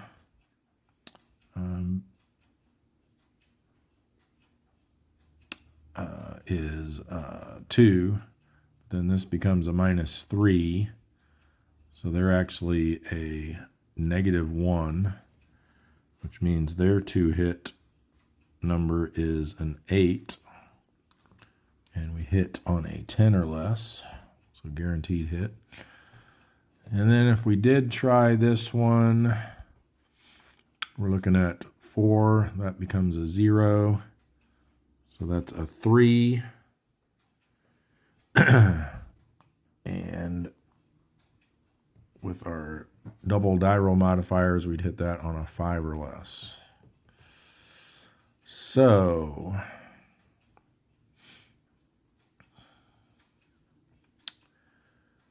I'm thinking we try to get these two this time, and then next, assuming we are able to reattack, try to get to one of these two.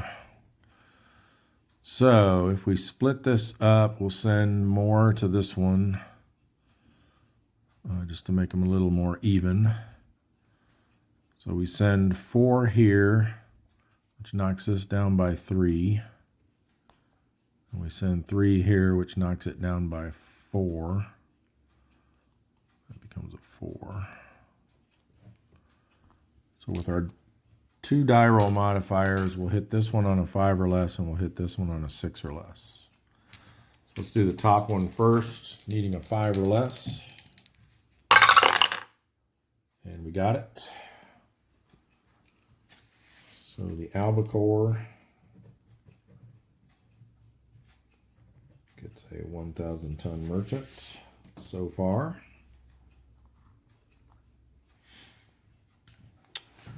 That goes to 2, that goes to 7. And then we need a 5 or less for the other one, or sorry, a 6 or less for the other one. And we got it as well. And there's our Wolfpack experience.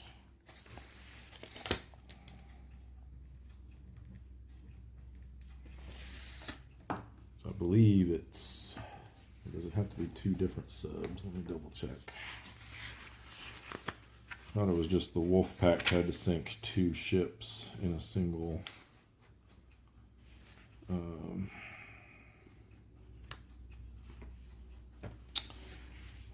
Nope. We have 2 or more subs in a Wolfpack sink an enemy ship, so it does have to be 2 different subs.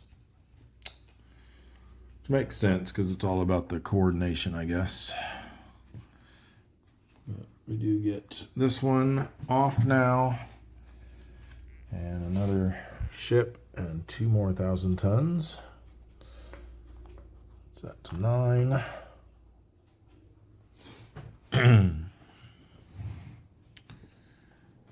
And again, no counterattack.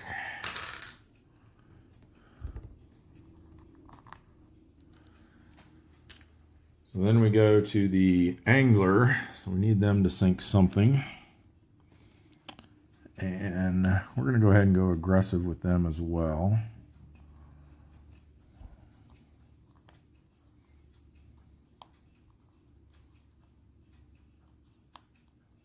Ooh. Nastiness over here.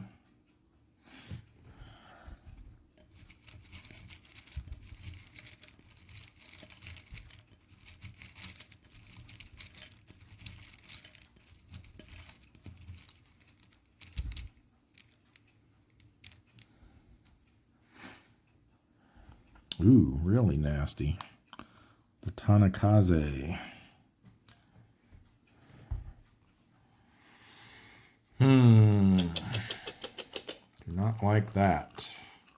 And since they are not the first member of the Wolfpack to fire, we can't do, well, we can't do it anyway because of the aircraft, but we wouldn't have been, even without the presence of the aircraft, we wouldn't have been able to do the targeting and escort rule because another Wolfpack member has already fired. So this could be bad.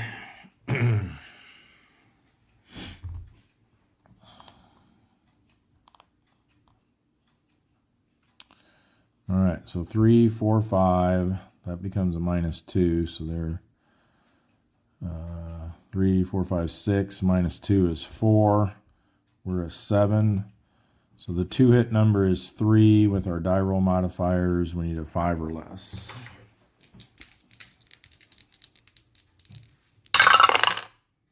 And we got it, big time.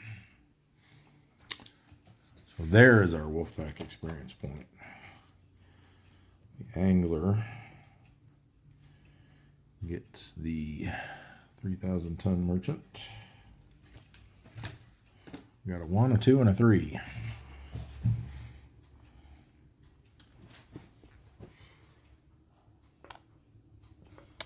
We'll roll this over.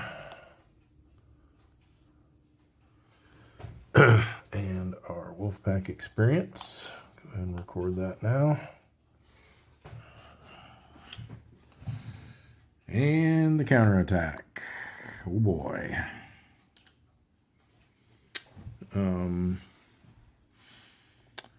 Fortunately, that aircraft's going to affect everybody now. So they've got 5 plus 1 plus 3 makes 9. We have 4 defense, so they're going to be on the 5 to 6 row with a +1 modifier. Roll low, please. Whew. Saw that 9 and my heart skipped a beat. All right. Now we have to roll to see who is eligible to reattack.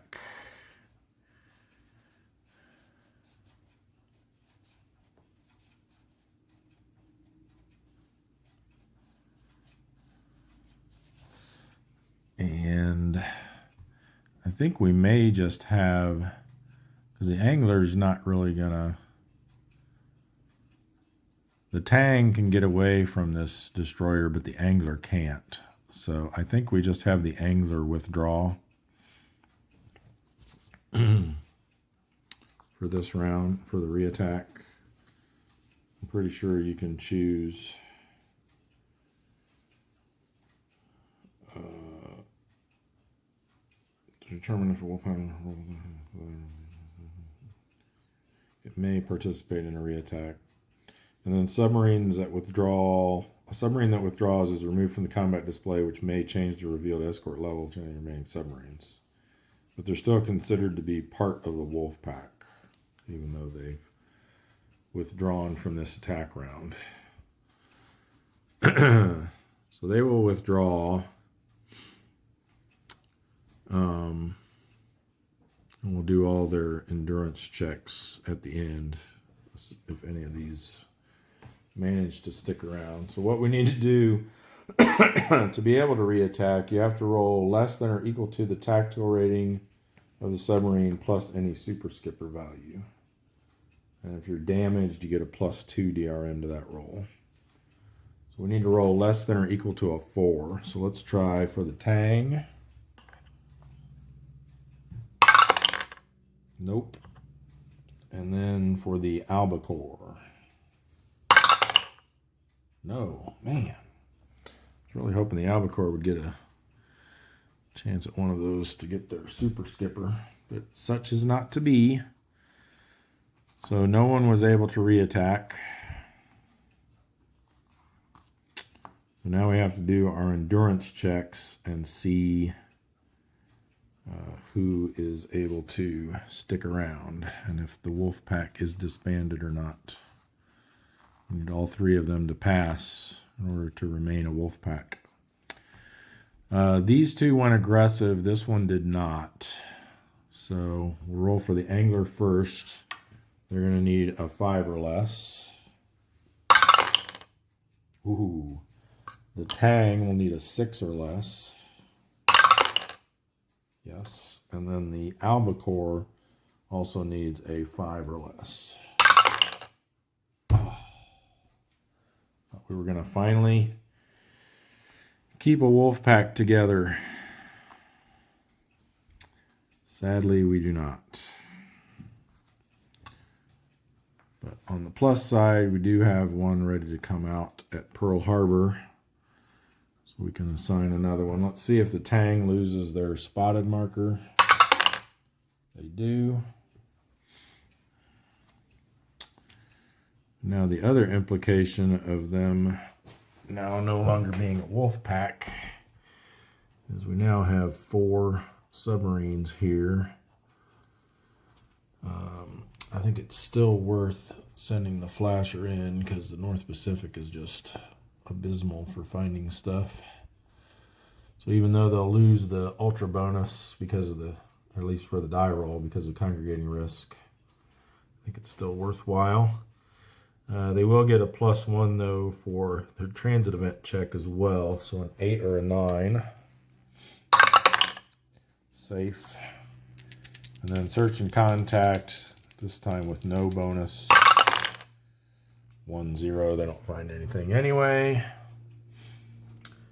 And so endurance check, they'll need a 7 or less.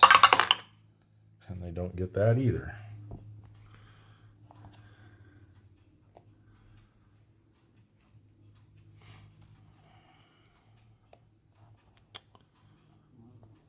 So that's going to do it for the bone-ins, I believe. I guess next we'll go to the Sea of Japan. See if our super skipper can do anything up there. So they'll do a search and contact. 4 and 3 is going to be a low density small convoy. So 2, 2, and 1. All right, I think we'll have Greenling set up here in column B. And let's go cautious attack posture, I think. See what we have here. Good.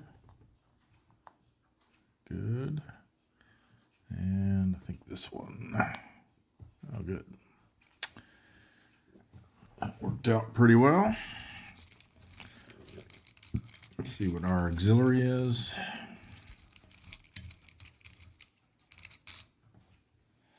The IJN Maru.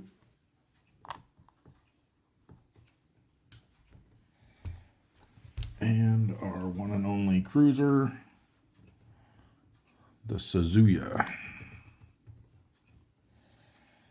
That's from C. All right.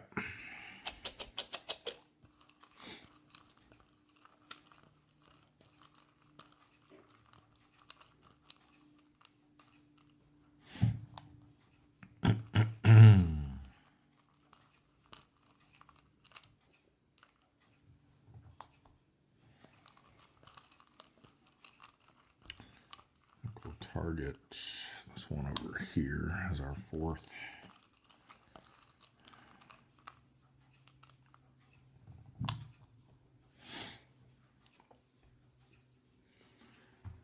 Okay, +2, +1, +2, and 0. Those aren't terribly great. We do have our excuse me, +1 from Grider to help us out though. So we're going to actually have 8 attack. And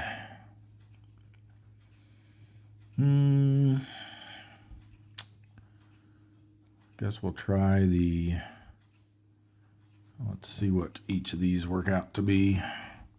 So over here we're looking at 2 + 1 plus another 1 is 4. So that's going to be a 2-hit value of 4 for that one. And then over here, 5 + 1 is 6. 8 minus 6 leaves us with 2 for a 2-hit value. So I think we'll go after this merchant over here.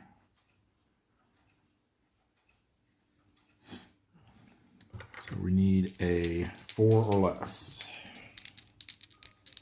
And we got a 5. Darn it.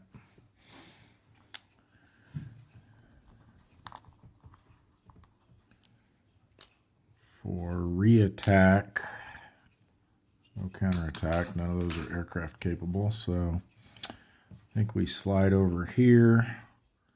We don't have to reveal this guy. And we'll go ahead and stay cautious. And flip this one over to destroyer.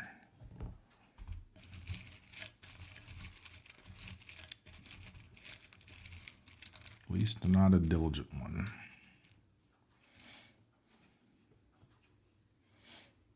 Okay, it's the Asagumo.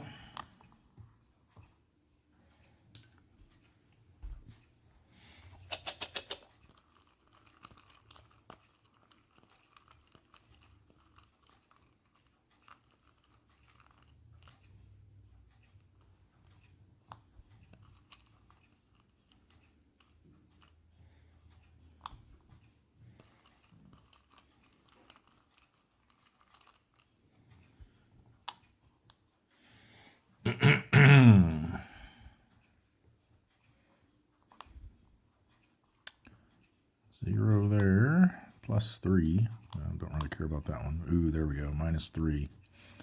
Nice. So 5 plus 2 is 7. -3 is 4.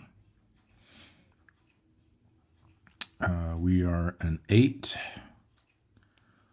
So that means another 4 or less.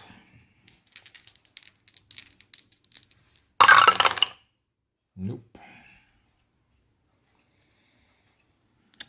Counterattack this time is going to be 2 plus, where are we at? We're in the Sea of Japan, so that's 2 red boxes. So 2 plus 2 plus 3 makes 7. We have 5 defense, thanks to Grider.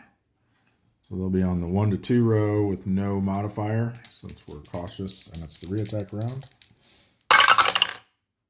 Ooh, 7. I think we might have just missed getting spotted. We did. All right, and then endurance check. 6 or less. Nope. That's disappointing. Have to send them back already. Can't seem to keep my super skippers out and can't seem to keep my wolf packs out.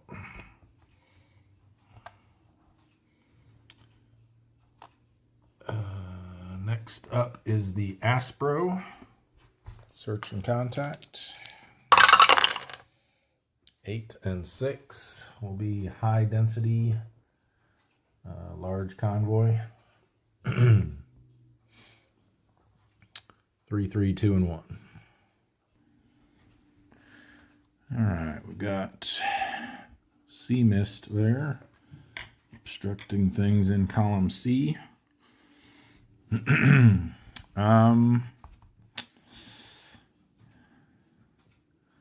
I think we just go for column A here. See if we can get something easy. We'll go standard attack posture. I'm guessing one of these is probably going to be a destroyer. Oh no, it's not. And let's try this one. Good deal.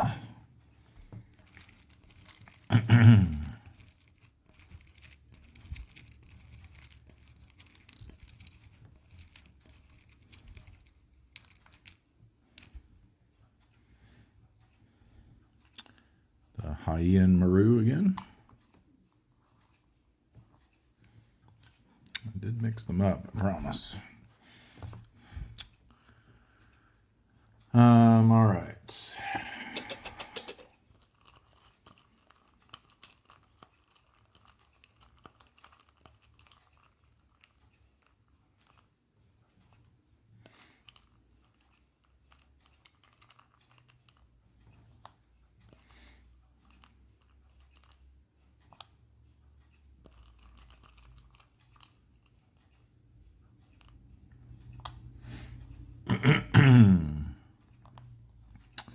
Ooh, very nice. -3, +2, -2 there, and -1. So I'm thinking we might have a split shot here. So 2 minus 3 becomes -1, so they're actually an 8 for the 2-hit number.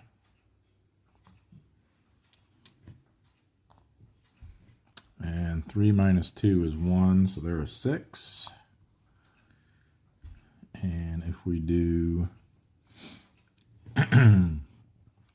4 here and 3 here, this becomes a 3.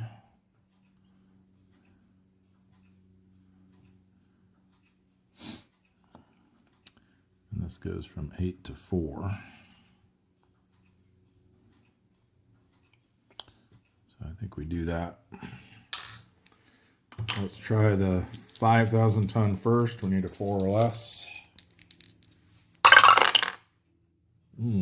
Got it, but that 2 for a 5,000 tonner is only going to damage it.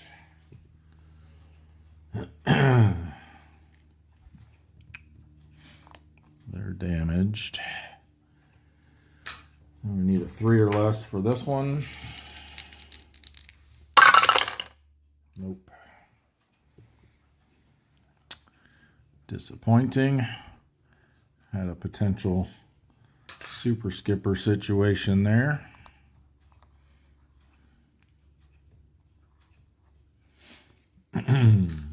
Whoops. It was in the wrong bowl. All right. I say we stay where we are. I'm a little leery of going aggressive. But you know what? Let's go for it. I think I'd have learned my lesson by now, huh?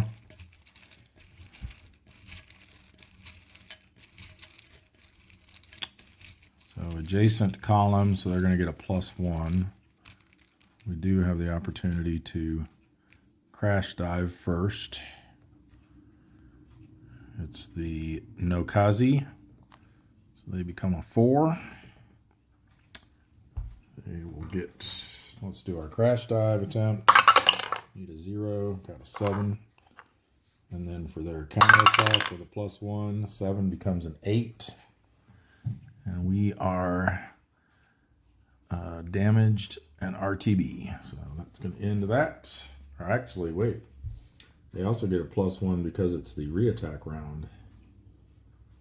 So we are actually sunk. That was a very bad decision on my part. Lost a Bilal class there too. Wow. That was the Aspro. Sunk.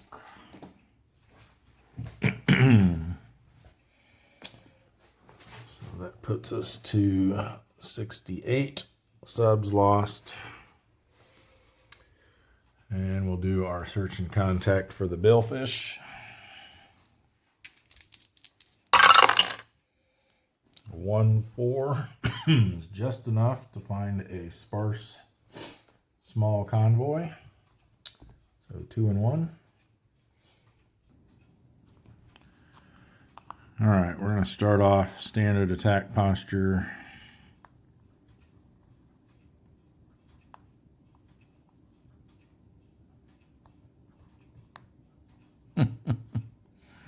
He's back.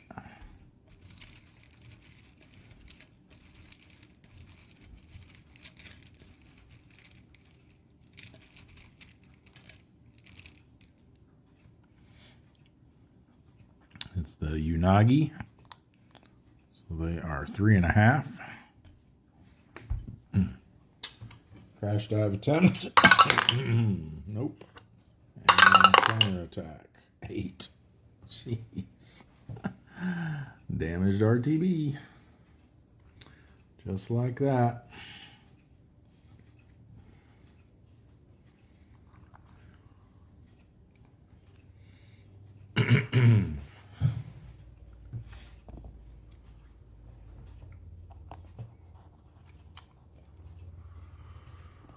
All right, I guess let's jump right over here and take out these, take care of these ones in the Coral Islands. So the S41, search and contact, 9 and 6 will be a high density Large convoy. 3, 3, 2, and 1. All right, we're gonna try to play it relatively safe here and go in column A. Standard attack posture.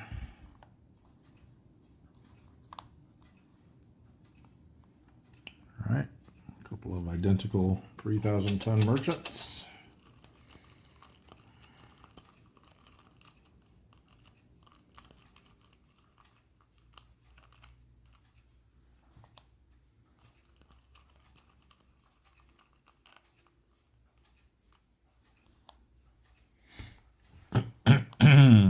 +3 and -1. So we will go for the -1.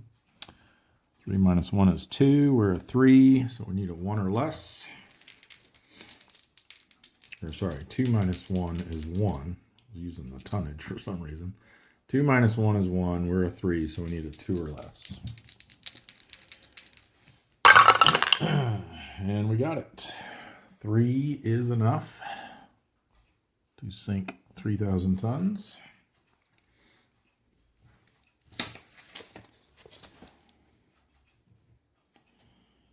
Where the Balaus and Gatos have failed, the S-41 succeeds. 3,000-ton merchant.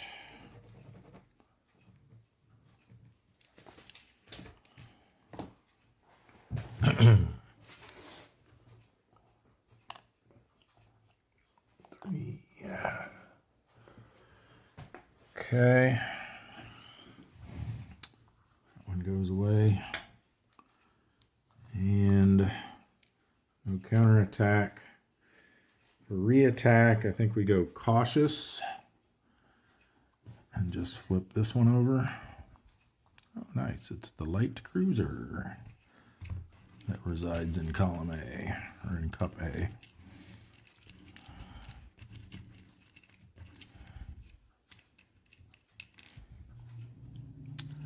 And it's the, a big one, Yahagi.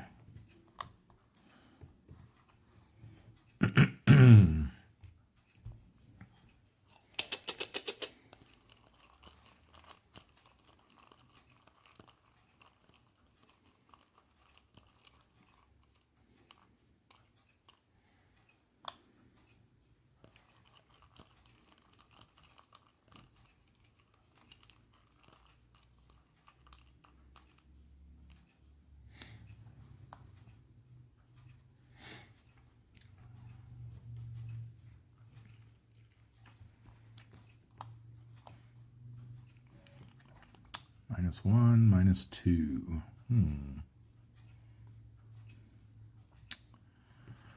Well, if we go for the merchant, this is actually -2, so there is 0. We need a 3 for that. And if we go after the cruiser, this becomes a -3. So they're a 1. We'd need a 2 for that. So I'm thinking we go after the bigger tonnage since it's only a difference of 1. So we need a 2 or less. Ooh, we got it, but a 1 is not going to cut it. 9,000 tons doesn't even damage it.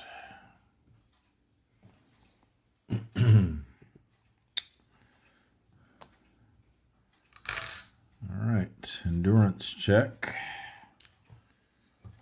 D rating, so we're going to need a 3 or less. Got it.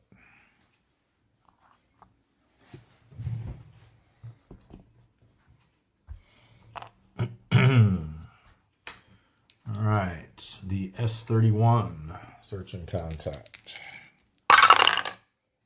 4-4 is a sparse small convoy. 2-1. All right. I was thinking in my mind as I was drawing, if we get 3 red balls, we'll go aggressive in the first round, and we did, so that's what I'm going to do. Oh, boo.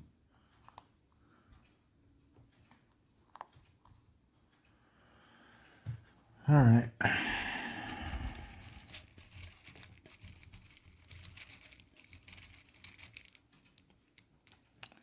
Our destroyer is, oh no, the Yukikaze. Do not want to see that.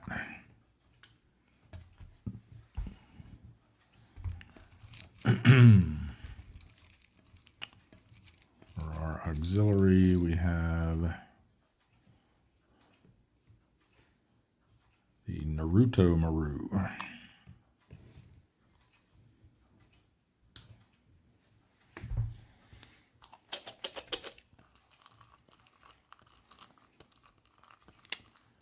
the Naruto's out of reach, no matter what kind of TDC they get, but we'll put one on them anyway, just because we got to put one somewhere.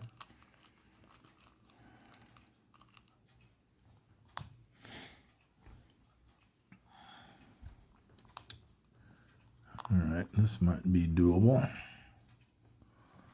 So that becomes a -3. So there are 4 minus 3 is 1. We're a 3, which makes the 2-hit number a 2. With our die roll modifier, we'll hit on a 3 or less. Nope.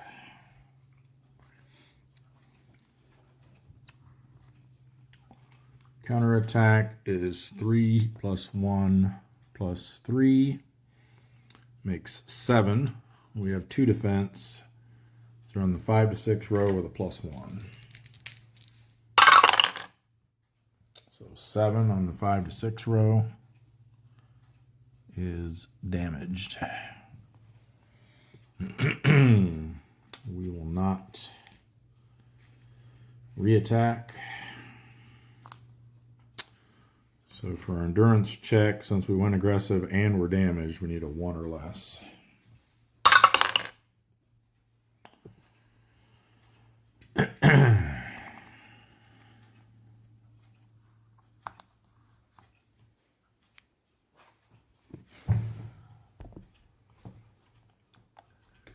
And then the S32.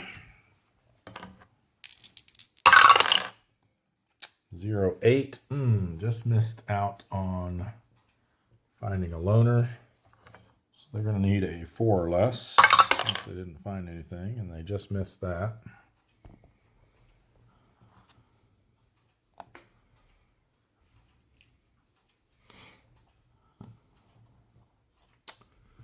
So let's move along to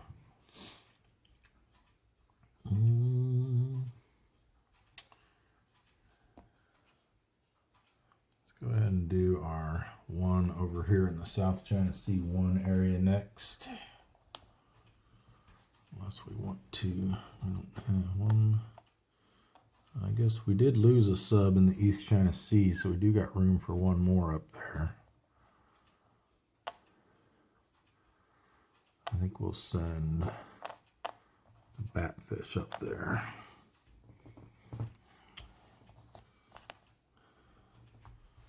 So they'll do a transit event check, and then search and contact. 1-9, I think they found a loner. Yes, indeed they did. So, get this cleared off. Loner will be in from Cup C, since we're in War Period 3.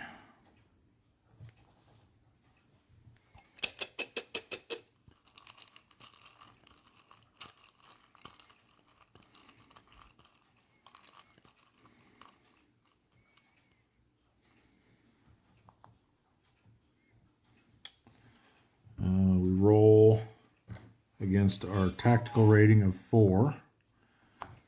So less than or equal to 4, same column, otherwise adjacent. So we are in the same column. Now we get to see what it is. And since it's not an IJN ship, we can engage in surface gunnery if we wish.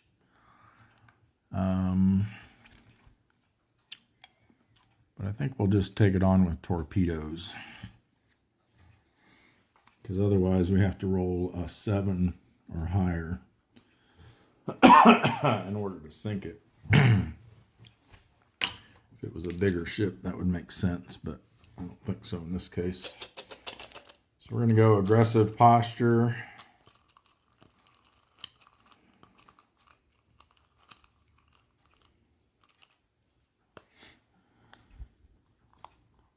Ooh, that's not good.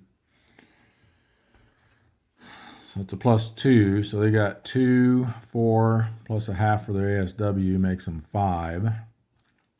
We're 7. So 2 is our target number. With the DRM, we need a 3 or less. And we didn't get it.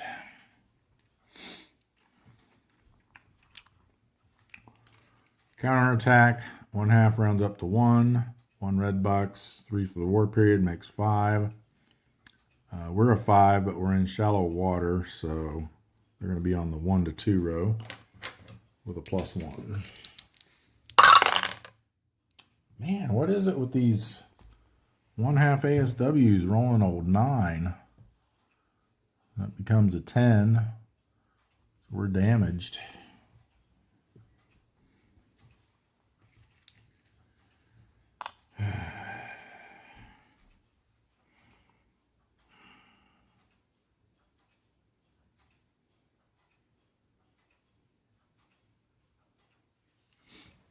Yeah, let's make them pay.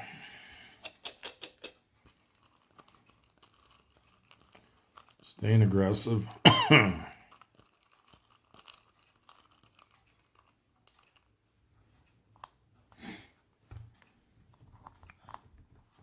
That's better. That's a -4. So there are 3. -4 is -1, which means an 8 is our 2-hit number, which means we hit on a 9 or less, so it's a guaranteed hit. Just need to get 3 or better on the white die. There we go. See you later, Charlie. Sorry, wrong war.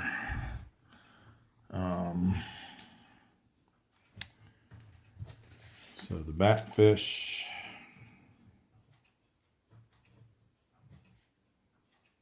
gets an MA1T.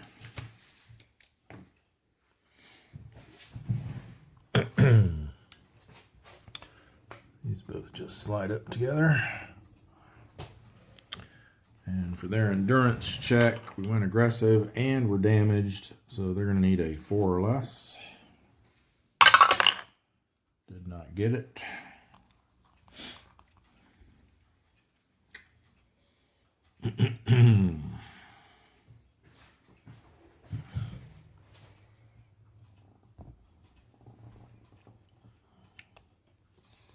All right. Now I think we come back here to South China Sea 1. Let's have the Muscalunge do a search and contact roll. 9-9. Well, that's definitely a high density task force. 1-2-2-4. All right, over here we've got Zigged Away. And I have a feeling this could be a trap, but we're going to set up in column D and go standard attack posture.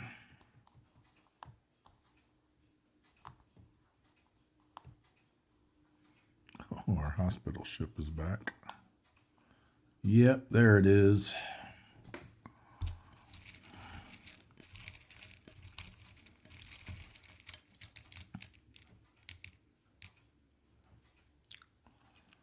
And it's the Akabono.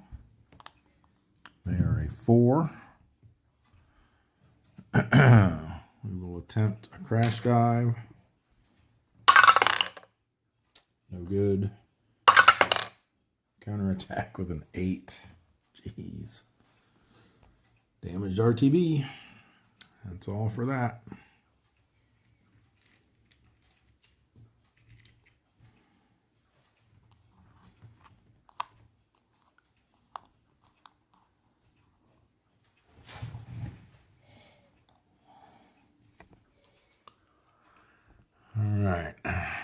do these two.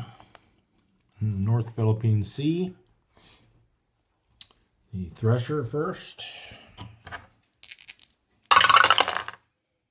6 and 4 is a low density small convoy. 2, 2 and 1. All right.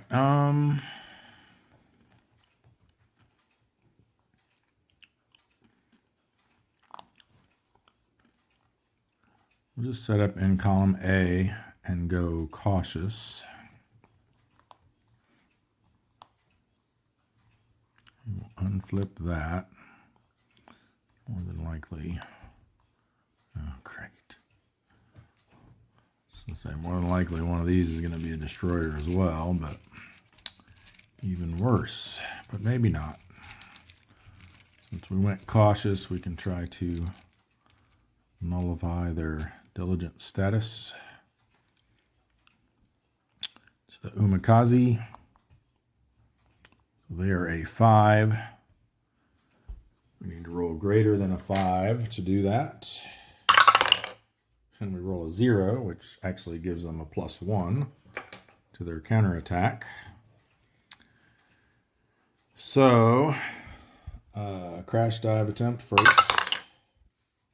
And then their diligent escort counterattack with a +1. 5 becomes 6, which is spotted. So we can't choose to withdraw after being spotted. If they had damaged us, we could have. And we still got to flip over this one. And it's an aircraft. Oh, goody. See, I had thought about setting up here and then shifting over to column D if we needed to get away from something here. Looks like that would have been the way to go, although the aircraft would have still gotten us, but at least we could have got away from that diligent escort. All right, nothing else to replace, so let's get 3 TDC markers since we can't put one on the aircraft.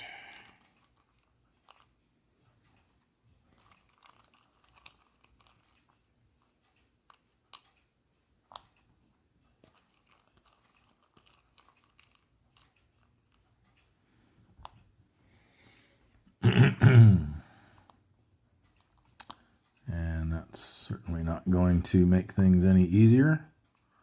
I think it will make it impossible, in fact. Hopefully this one's impossible, because otherwise we'll have to take a shot there, and it will be impossible if it wasn't originally. All right, so they're 2 plus 5 plus 2 is 9. Plus another 2 is 11. So yeah, definitely no shot there. We know we don't have a shot on that. This one, we assume they have a defensive 1, even though we know it's a destroyer.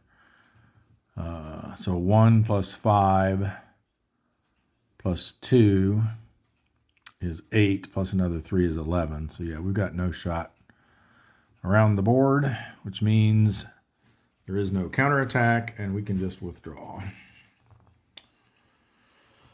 So B rating is a 5 or less. Didn't make it. Let's see if we lose our spotted marker. We do not.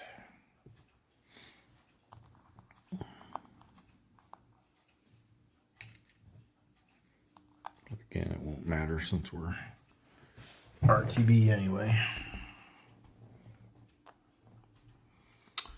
All right. Things have certainly turned cold here. Cisco search and contact. 2-6 is going to be nothing. So they need a 7 or less to stay out. Ooh, just made it. Put them underneath. I think then we will have the darter come over, join in the fun. So transit event check, safe, Search and contact 47 is going to be a sparse large convoy. So 1211. All right.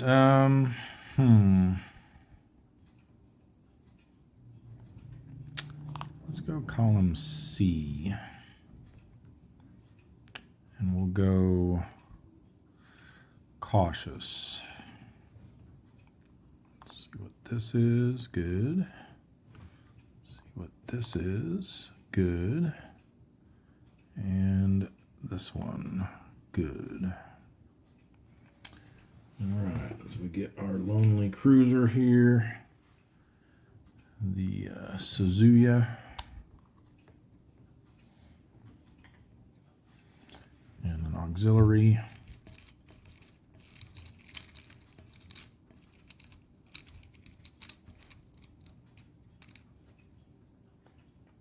The Taigei.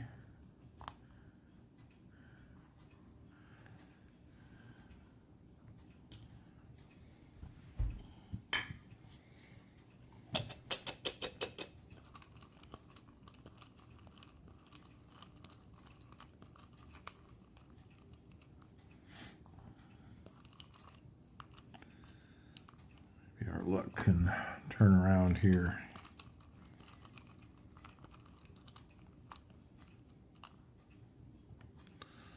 So we have a pretty ideal setup here. We can move over to column D for the re-attack and not have to reveal anything else.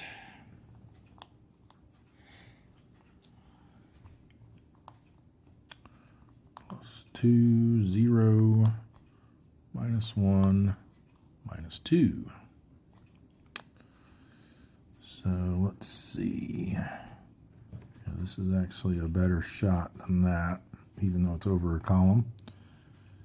So that's going to be 4 + 1 is 5, -2 is 3. We're at 7, so we'll need a 4 over here. The merchant would be 2 + 1 is 3, nothing from the TDC. So that would also be a 4. So I think we go after the Taigei, needing a 4 or less. Hey, there we go. With emphasis. Alright, so that is the... Actually running out of room on my sheet here. We've sunk so much this week. The darter with the AS Taigei for 10,000 tons.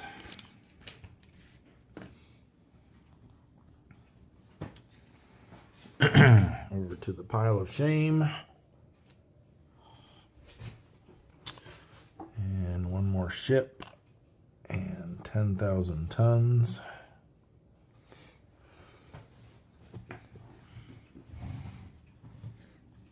No counterattack. Slide over to column D, switch to aggressive. Let's get the 1 TDC this time, so let's make it a good one.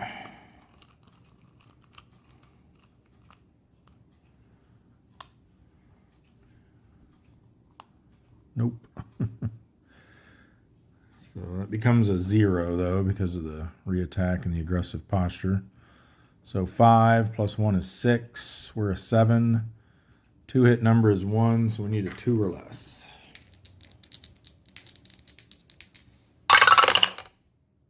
Not even close. But I'm happy with that result. For our endurance check, we did go aggressive, so we're going to need a 5 or less. Nope.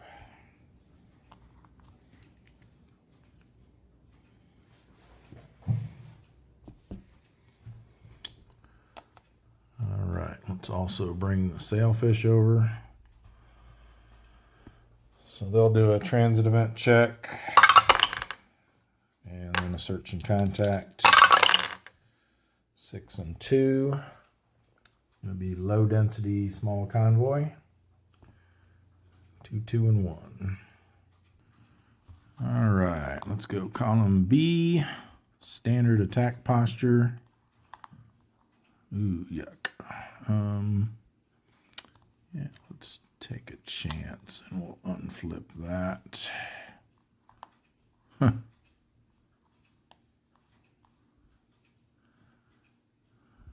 This is probably going to be 1, 2. Yep.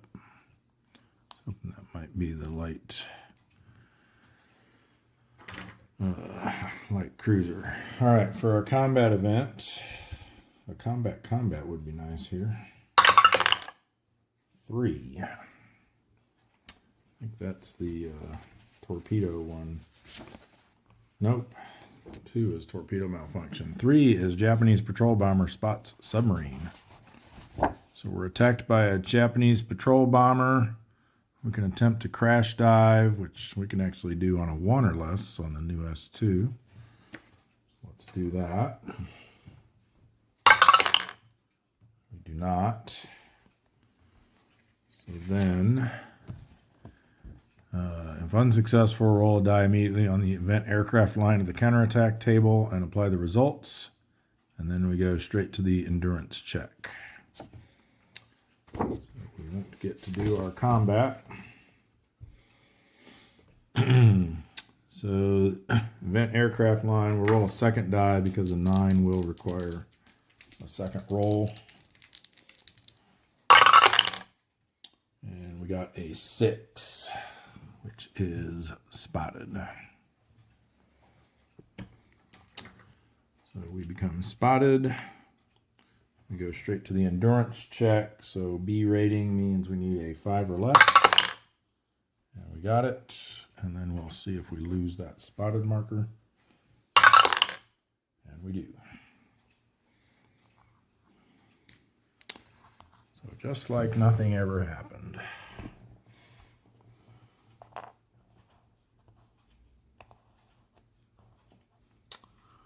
All right.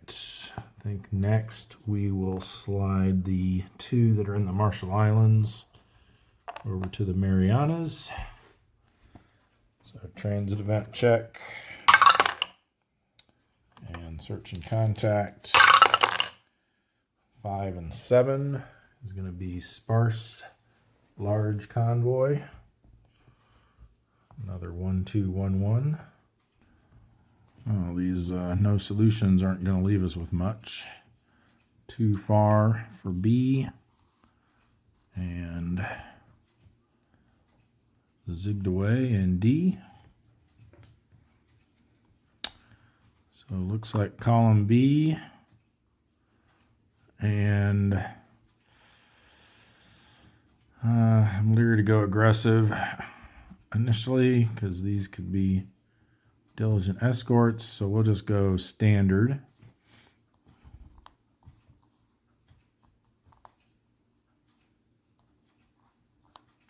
We're going to be okay. Good deal.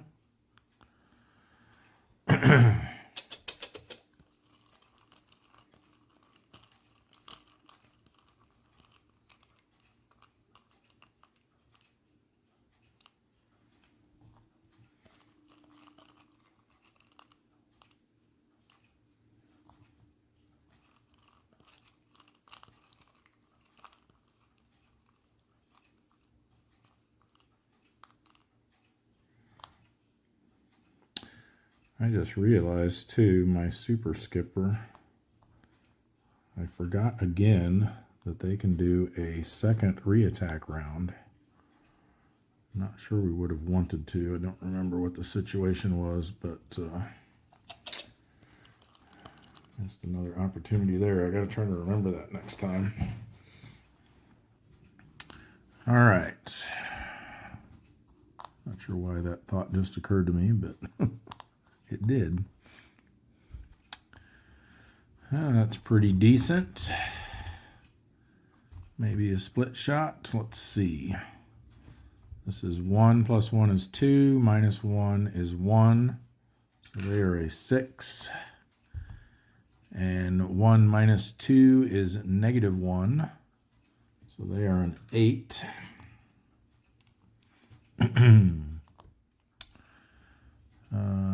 If we do 4 and 3, then this becomes a 3. This becomes a 4. Looks familiar. We'll try the harder one first, I guess. 3 or less. Nope. 9-0, the absolute worst roll you can get. And then 4 or less for the other one. Hey, there we go. Glad I did them in that order. So the runner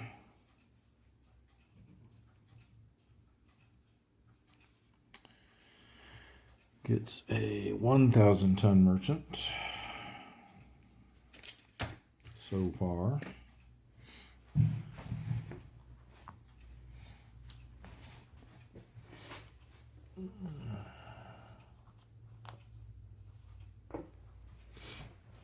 I'll give the totals here at the end of the turn.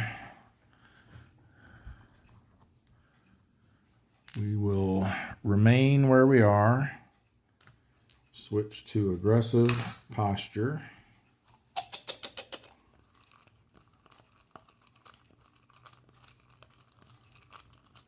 Oh, hold on. I just realized something, and I didn't actually hit that. I completely forgot about the 1/2 ASW from the shoot. I may not have decided to do a split shot then, but I did, and I just forgot that, so that was actually a miss. So take that one back off the board. Let's get him back out here.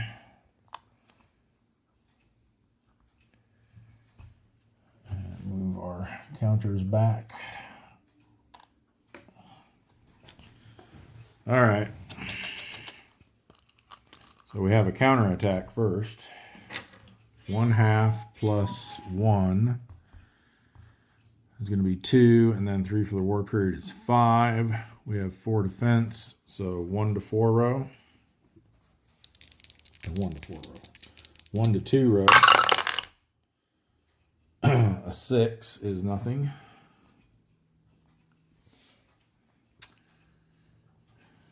Now we go aggressive. Put out our TDC markers. Getting in a hurry here trying to finish the turn and forgetting stuff.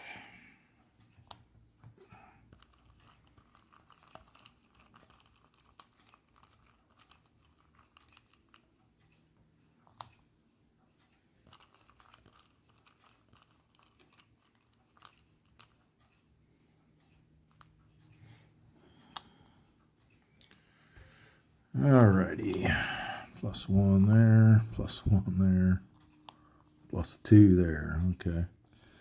Well, these both get knocked down to -1s.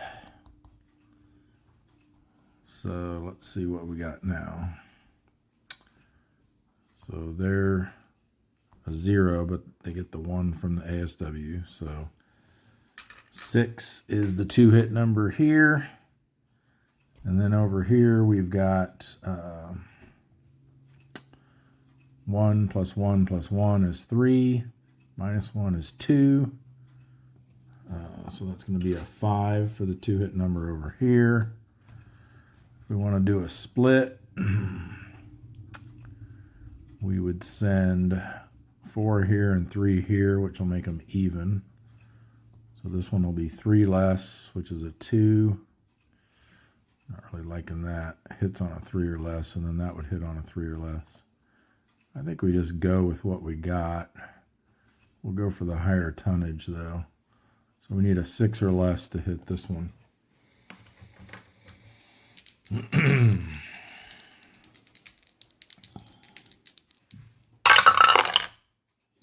Didn't get it anyway. All right. And then another counterattack on the 1 to 2 row, this time with a +2. Ooh, ouch. 9 is going to damage us.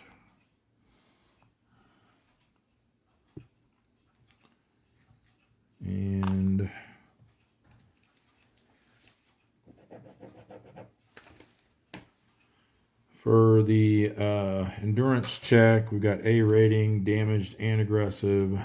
So we need a 4 or less. Nope.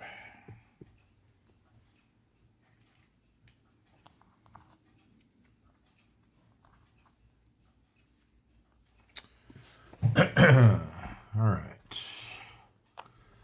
The Sea Dragon. Transit event check. Ooh, they got one, maybe. 1-5 is going to be nothing. And then search and contact. 9-7. High density, large convoy. 3-3-2-1. All right, column A has one that was too close. This doesn't look very nice. Let's go column B. We'll go cautious.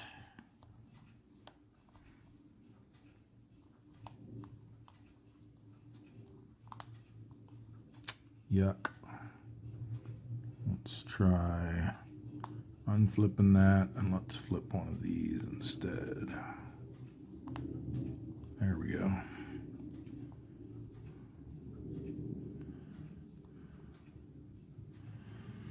So we need a carrier.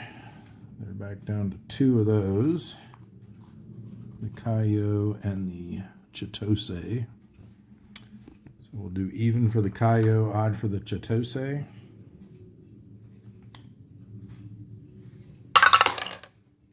Even. Kaio it is.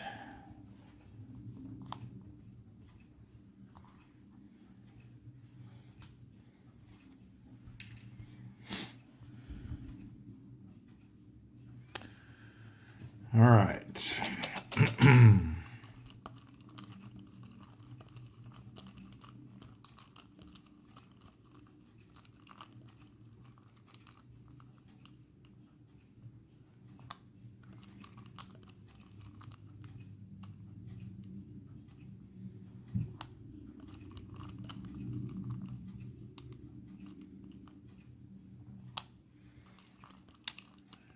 Let's make this our 4th.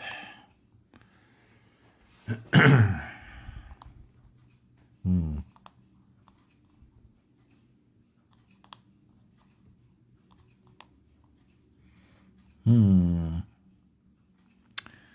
think we got to go after the carrier, right?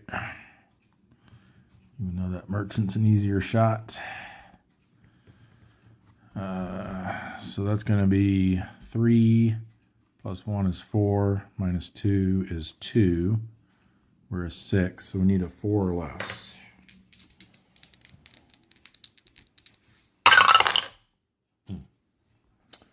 Flip them around and we would have got it. They get to counterattack from the carrier with 1/2. So that rounds up to 1. 1 red box. 3 for the war period is 5. We have 3 defense, so 1 to 2 row with -1 because we're cautious. So 2 is going to be nothing. I think for reattack, we line up for a better shot on the carrier. We stay cautious.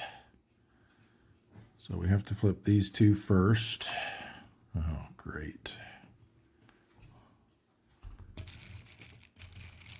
So if we can nullify him. And then we can, well, we can't unflip him because we'll just have to flip him right back. No other. We don't have 3 IJN flags that we can flip without that one. They are the Hayanami. They're a 5. Since we're cautious, we can try to negate their diligence status by rolling greater than a 5. And we do. So that's good at least. So we'll flip that upside down to indicate they have a -1 to their ASW. So they're only a 4 now. Only. And then we have to flip this one. And we'll go, we know that's a destroyer, so we'll do this as our third. So we get the Suzuya back out over here for our cruiser. And we need an auxiliary. It is a small one, the Tsugaru.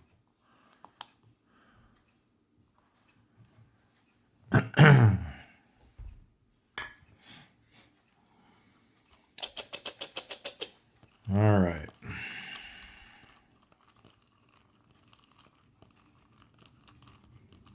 It'll be tough.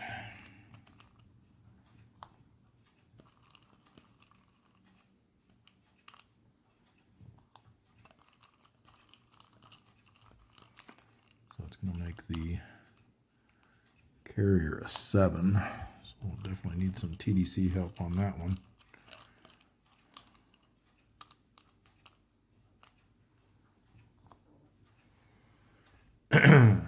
All right. -3 there, because everything's -1, remember? -3 there. Yeah, looks like the carrier's out of reach.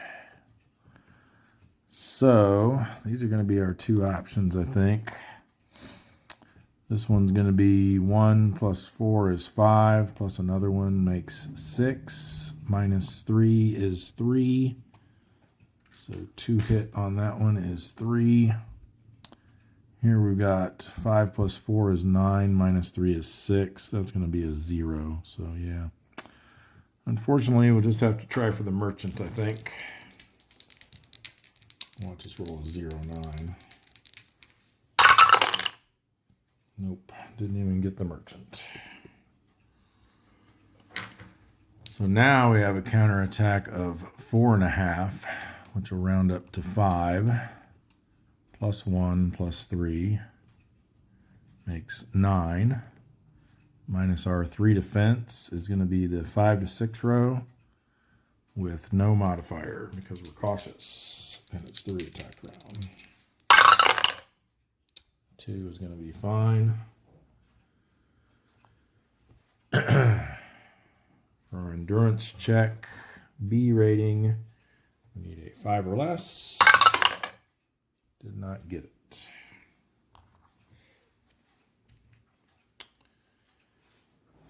And I believe that just leaves the Seal, which is in the Bismarck Sea, but we're going to send them over to the South Philippine Sea because it's much more likely to find something there. So transit event check, good. Search and contact, not good. 1-5 is nothing. So their B rating didn't find any contacts, 6 or less. They get to stay and play. All right, so that'll do it for our subs on patrol. Just double checking here. Looks like everyone's in the done section. So we've got 3 submarines at Pearl Harbor, so we can have them form a wolf pack. It's the Swordfish, the Steelhead, and the Robolo. And I think we will send them to the North Pacific. We'll probably have them go up into the Sea of Japan next turn. Or no, they won't be able to next turn. That's right. Never mind. I was thinking of leaving from the Sperry on transit, but they're not going to be doing that. They're going to be on patrol side. So we've got 1 coming out of Dutch Harbor. We've only got 3 currently in the Curl Islands, so we'll send them over there. They won't need to do a transit event check. We've got 1 coming out of Fremantle, which we will send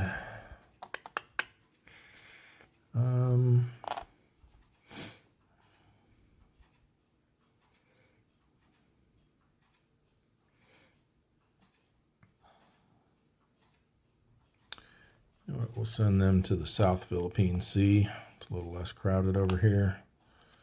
They won't need to do a transit event check either. And the only other one we have coming out is the Haddock leaving the Fulton, which I meant to mention this earlier.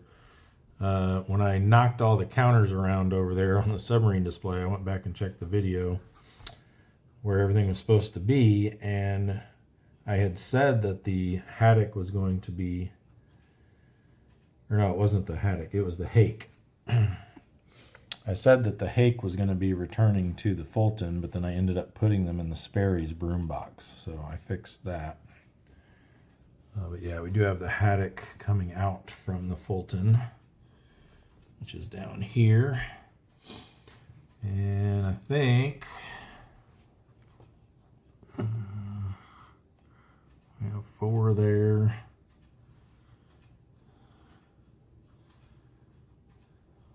I think maybe we just send them to the Marianas for now, so as not to cause too much crowding.